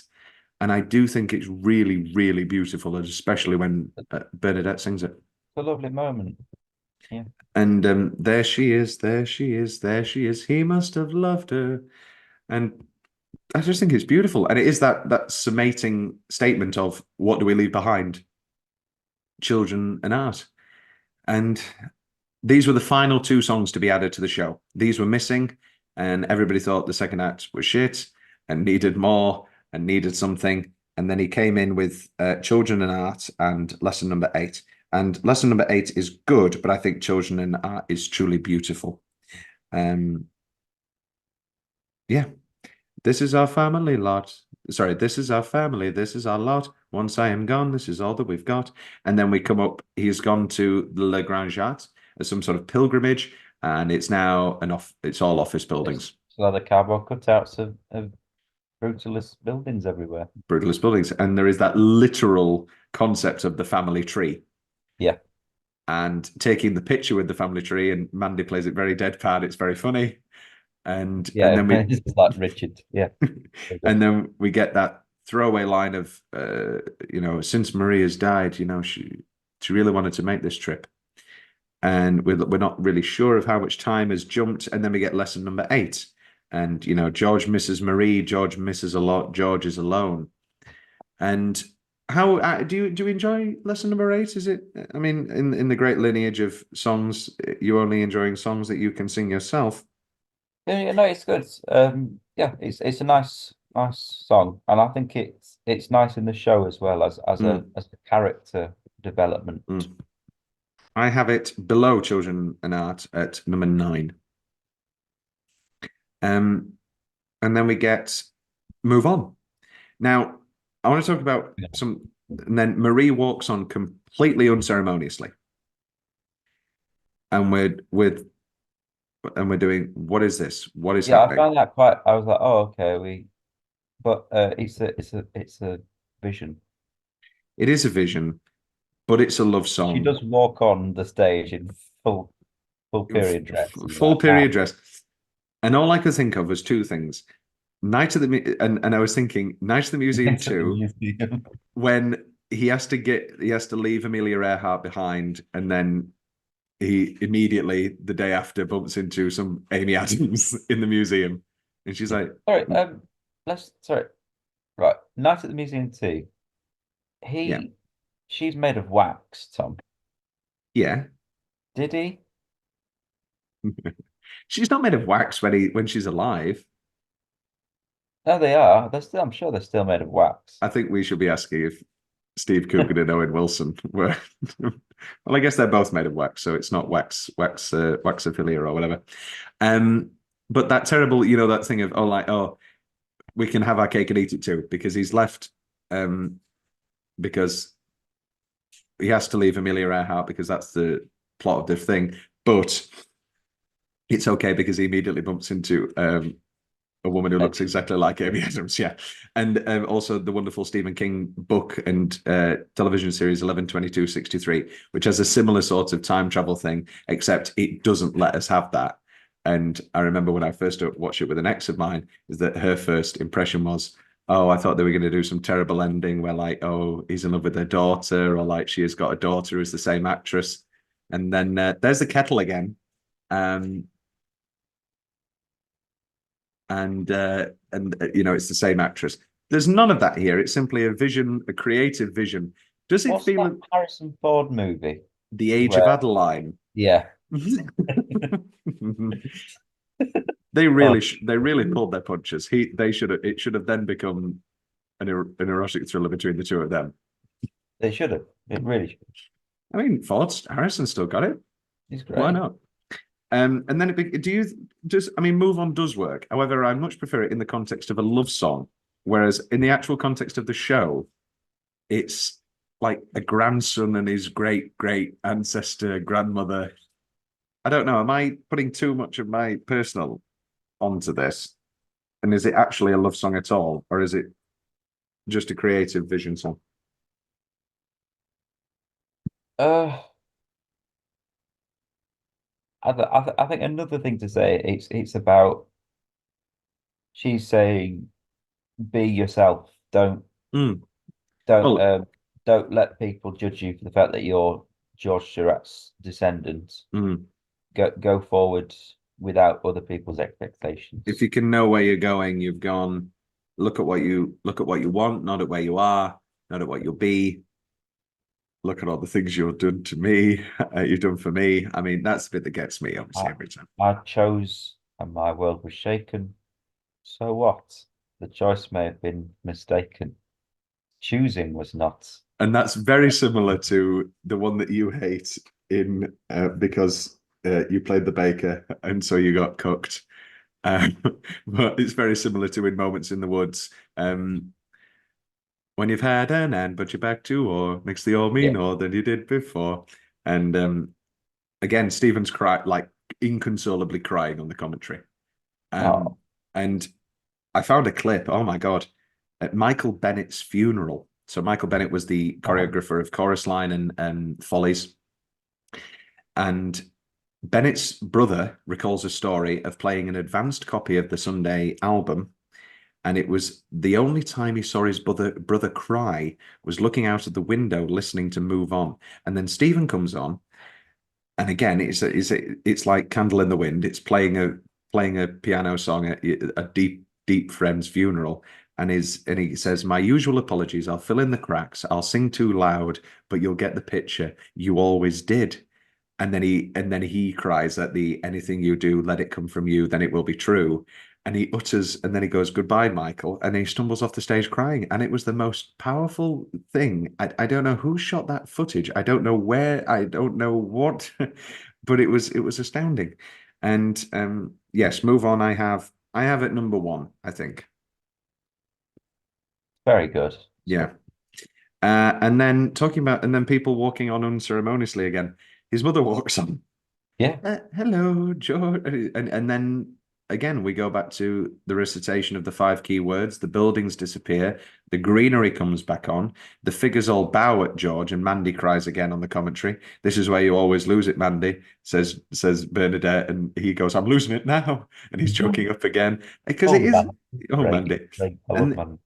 And I really, as fun a song as It's Hot Up Here is, you then got to do Sunday again to, Yeah, bring it back to, and that incredible moment of everybody bowing and yeah, thanking for their immortality. And then, Dot, I cannot read this word, harmony. And there's so much love in his, oh, sorry, this is a quote. So much love in his words, forever with his colours. How George looks, he can look forever. Um, there is something about the concept of immortality and the notion of forever. And in this song, that has obviously come up again and again and again in the plethora of tributes we've had. Old Friends ends its first act with this. The Sunday he died, or the Saturday he died, and the following Sunday, Lin-Manuel Miranda and all the stars of Broadway and loads of people came together in Times Square, and this all sang the choral version of Sunday. And beforehand, he read from Finishing the Hat, and he said, "Blank, a white page or canvas, so many possibilities." And then Lynn cries, and then again at the Hollywood Bowl, Sondheim celebration, Patty, and they give her that final line, and she cries. And how can you not look at a man's life and work and see all of those who loved him in his life and will love him forever? There will always be, as long as there is a musical theatre, there will always be revivals of these shows. Oh yeah. And that is the notion of immortality, and that is the beauty of what it is. And then White, a blank page or canvas, his favourite, so many possibilities. And then on the commentary, Bernadette says, "My lesson from the show, never date an artist." Great. Thank Oh, you. Thank you, Bernie. Um, and that is it for Sunday in the Park with George. I mean, we could talk for 5 minutes or we could talk for an hour about the second act and its necessity. Do you feel like it's a curiosity, or do you feel like it works? How do you feel? uh, I can grow to love it. I think it could have been done. I think it could have been executed better. If you're going to do a right, we're jumping now to the present day, Yeah. reflecting. I think it could have been a lot better. I think it does feel very dated, as in like even though we're in the modern day, Yeah. we're in the 80s, and it is very yeah. Well, let's talk about production history and see how they've changed the second act through history, because they have. However, the first act remains somewhat unmoved and untouched.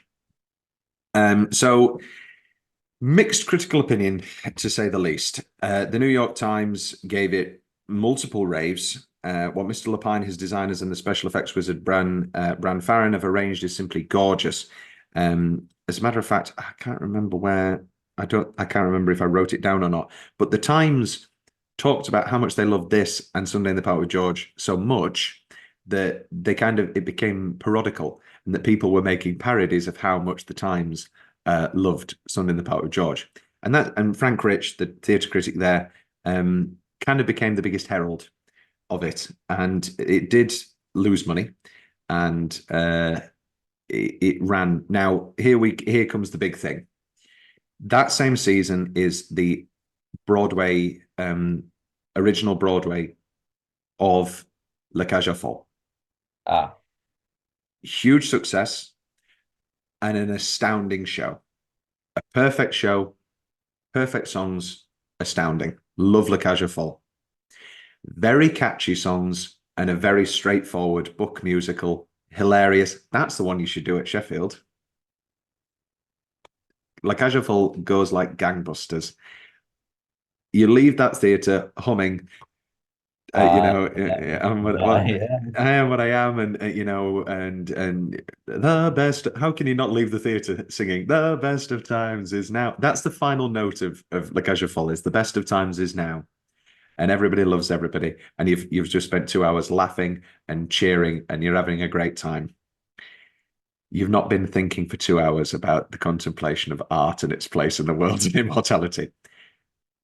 This is the first time a Sondheim show at the Tonys lost. I've got it here. Lost score, I believe.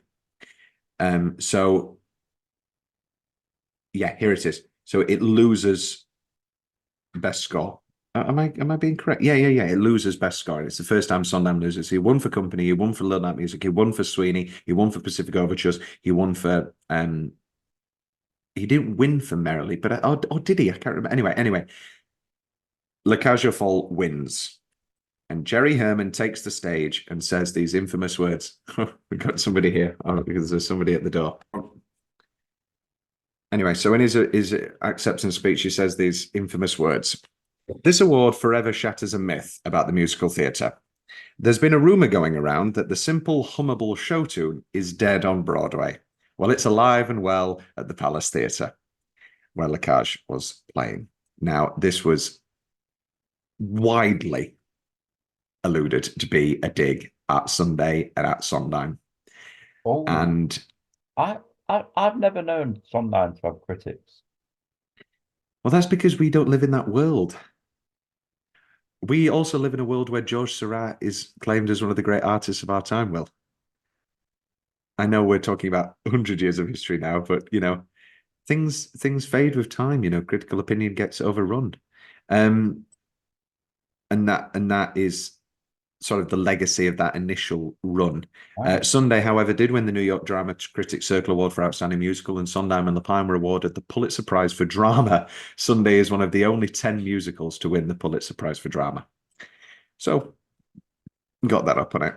There was a 10th anniversary concert for an AIDS charity, with the original Broadway cast coming back in 1994.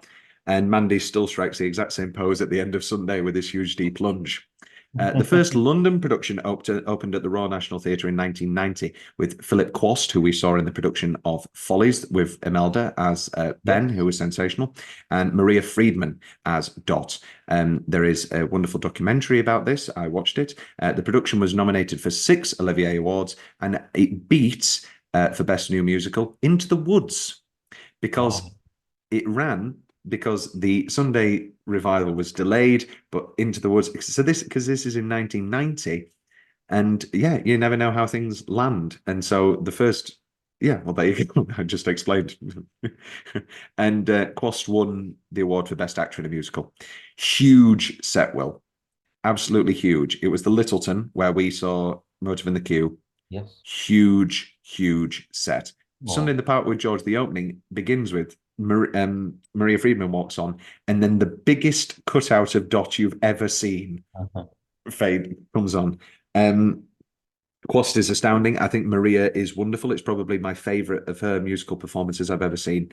And this huge set, and it looks absolutely astounding. And it's also a larger ensemble as well, with less cutouts in It's Hot Up Here and all of the ensemble pieces. Cameron McIntosh produced this, and he formed a scholarship of 13 composers where Sondheim would hold lectures in London during the run of these 2 shows. And also they viewed all elements of the staging of this original National Theatre production of Sunday in the Park with George. Now, if that is not the ultimate education for a musical composer, I don't know what it is.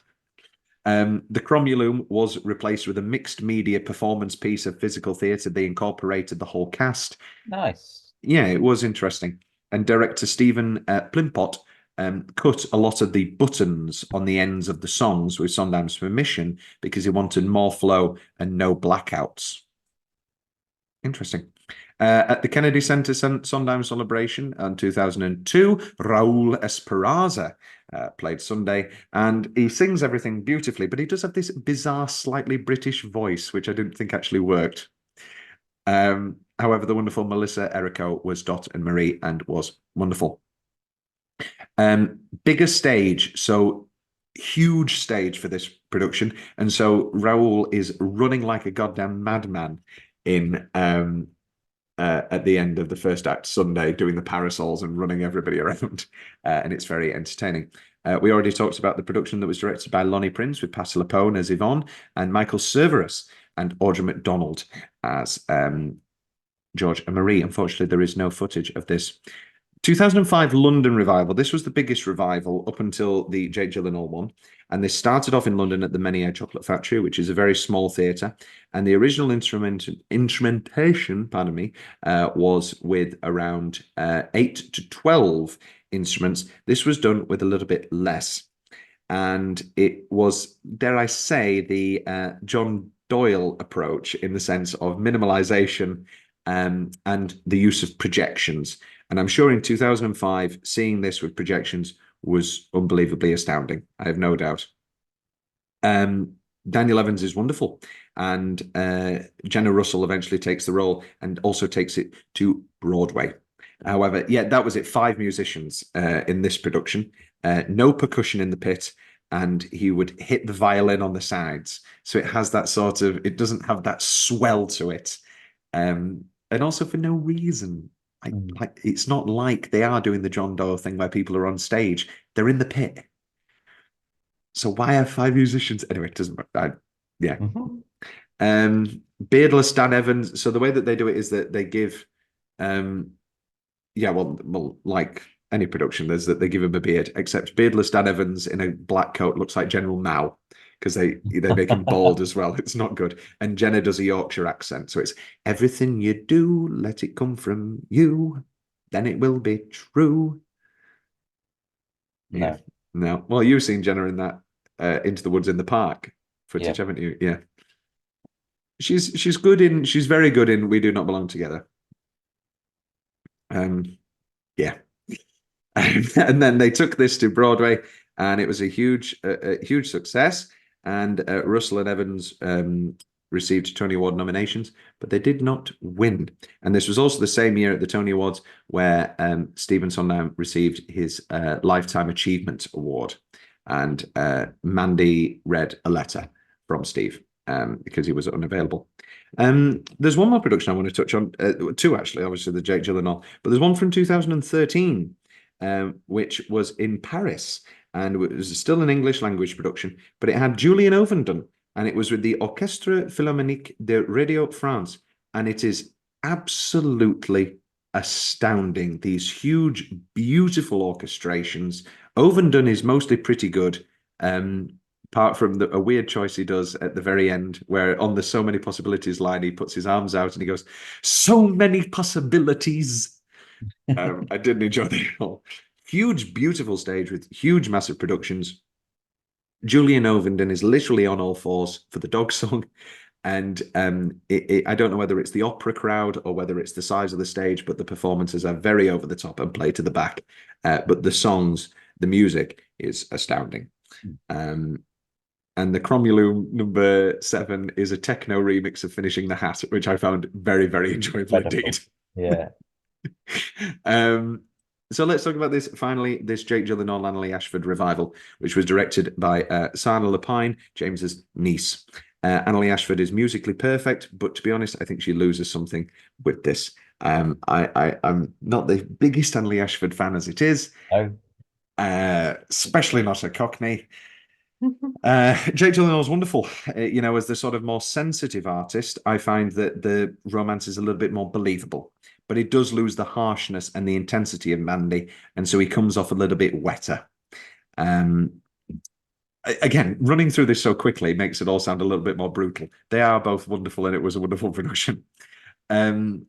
Mandy went and was very emotional, as we've come very quickly to learn that Mandy is very emotional at all times. And he said, as the piece began, I just started to weep, and I was worried that I would be too loud in the audience. Annaleigh Ashford had just had a 6-month child, and to sing Children and Art with a newborn, she says, was one of the great theatrical moments of her life. Producers actually pulled it from Tony consideration because it's like the Oscars, there's a specific window, and they pulled it because they didn't. So it was scheduled to transfer to the Savoy Theatre in the West End, and I had my tickets ready to be booked. Well, however, that production was for the summer of 2020. Yeah. And of course was delayed due to the COVID-19 pandemic with no new date given. And with Annaleigh Ashford doing Sweeney, and I just don't think it'll happen again. Maybe I could be wrong. I don't know. I found an interview from the 12th of January where they're in London promoting, and Jake tells the story of when the lights went down on the final song on Broadway, he whispered to Annaleigh, see you on the West End, right? Oh. Very sad. And this is what I was talking about. Annalie Ashford again. James came on stage to change something, but he couldn't because the lights were all fixed. And he put, I'll do it in London. So there was this huge thing that they'll be doing it in London. Before we choose our songs to rank, Will, are there any final things you want to talk about? The wonderful Sunday in the Park with George. I just think it's very lovely, very moving, a nice Broad one. strokes. Is this in your... Oh, Jesus, I'm sorry. Yes, ha, ha, ha. Top 5 or top 10? Oh, Excluding Gypsy and West Side. So we've got Company, Follies, Little Night Music, Sweeney Todd, Pacific Overtures, Merrily We Roll Along, Into the Woods, This, and You Don't Know Assassins Yet, or Passion. it's either 5 or 6 at the minute. Yeah, I think it's top 10 for me. I think Assassins will probably make my top 5. Assassins is fucking incredible. Well, right. Okay. Right, so 3 minutes. Let's do this. Here we go. Rock and roll. 3 minutes and 9 seconds. Right. Move on's going in. Yeah. I'd like Finishing the Hats. Yeah, definitely. Sunday's going in. Finishing the Hats going in. We Do Not Belong Together's going in. Day Off. Will, no. You are being unserious, aren't you? I'll listen to my own Sondheim playlist. What else are we? I think my next 3 are Putting It Together, Everybody Loves Louis, and Sunday in the Park with George. What are you want? So we're right. We're not putting in The Day Off, The Dog Song, Gossip, No Life, or It's Hot Up Here. I think Putting It Together. Okay. I agree. Now, the question is that it's our canon. Do we want to put in, you love Colour and Light, don't you? Mm. So we're not putting in lesson number 8. We're putting It Together. I have here Colour and Light, Children and Art, Sunday in the Park with George, Everybody Loves Louis. I think we can move through 2 more songs.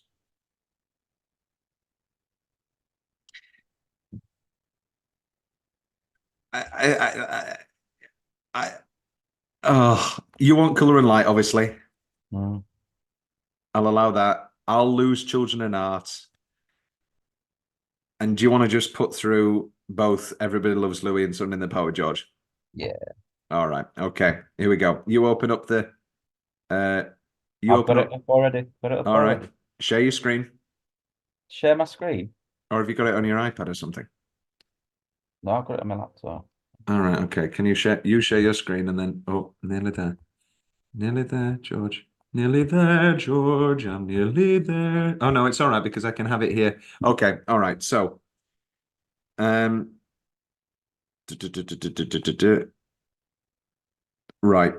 1 minute. Oh my God. Okay. Okay. How far's Move On going up? It's not, I think it's better than Rosa's Turn. I'm going to put it new number 7. Yeah. Sunday or Finishing the Hat?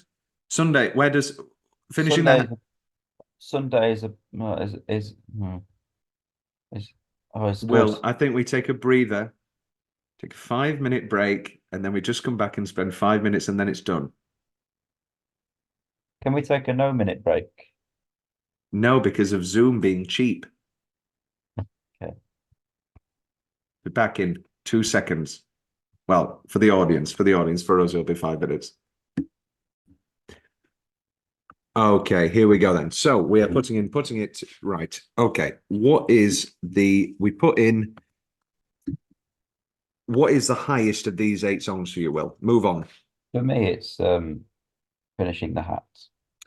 I'm happy. Okay, I think Finishing the Hat and Moving On. Sorry, you've got me doing it now. Move On could crack the top 10. As much as I love Could I Leave You, I'm happy putting Finishing the Hat as our new number 9.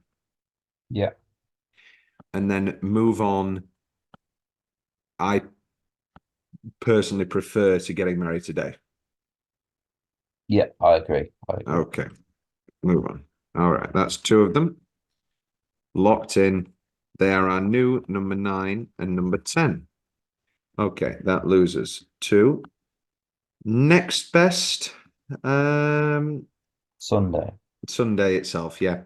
So, but it's not better than. I think Sunday's better than Agony, Yeah, it's better than It Takes Two. but it's not better than everyone's. Yeah. Okay, so yeah, Sunday itself is our new 16. Then we are looking at, I think, probably We Do Not Belong Together. Yeah. Do Not Belong Together is better than everybody. Everybody. Yeah, to ever made. You love Pretty Women. Mm. I'm happy with it around the 20 mark. Yeah. All right. So I'll put it I won't put it above Pretty Women. We do not belong together. There we go. Tremendous. Okay, then probably Everybody Loves Louis. Yeah. And I think that's better than Someone in a Tree. I think around 35. I like Someone in a Tree. Yeah, yeah, we'll say that. I like Someone in a Tree too. I like all of these songs. That's why they're here. Okay. Then Putting It Together. Yes, put it together. It's better than Come With Me. Come Play With Me. Again, I loved it. Okay, Putting It Together. Putting It Together. And then Sunday in the Park with George, probably. Okay. And better than The Miller's Son, I think. Yeah. Yeah. Sunday in the Park. And then you tell me where you want Colour and Light. Oh, I'd like Colour and Light. Um, I would put I think above Franklin Shepherd Inc. you do hate Franklin Shepherd Inc., yes. But I prefer No More. So That's all right. So we'll put it there. Okay. And for our Sondheim celebration song, this is in the future, but I want us to listen to Goodbye for Now, which is beautiful from Reds and The Boy From, but we'll hear that sung by Jenny D in the Sondheim celebration of Old Friends, which is wonderful. Right, let's do a rundown then of our new top 10 because we've had a couple of changes. So number 10 is Move On.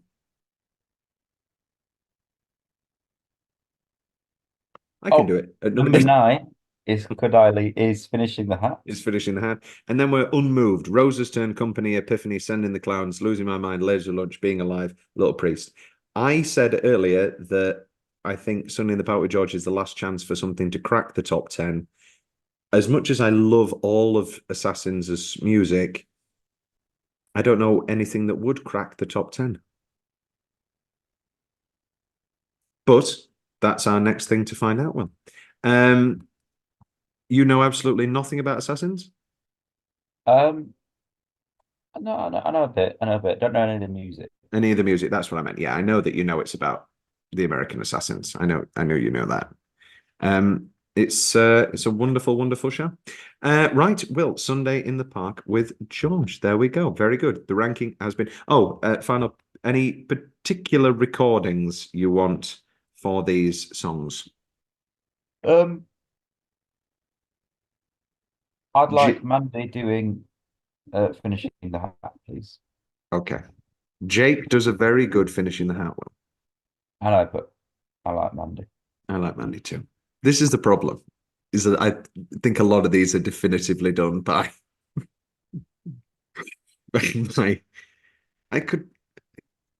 I'll play around with it. I think we can do Annalie and Jake doing Move On. And I think we can do Jenna Russell. No, but Bernadette. I love Bernadette. Right, I'll have a listen. I'll have a play around with things, see what occurs. Right, Will, love you. Send in the Park with George. Merry Christmas. Merry Christmas, Will.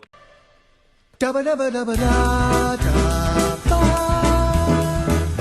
Ba ba ba ba ba ba ba ba ba ba ba ba ba.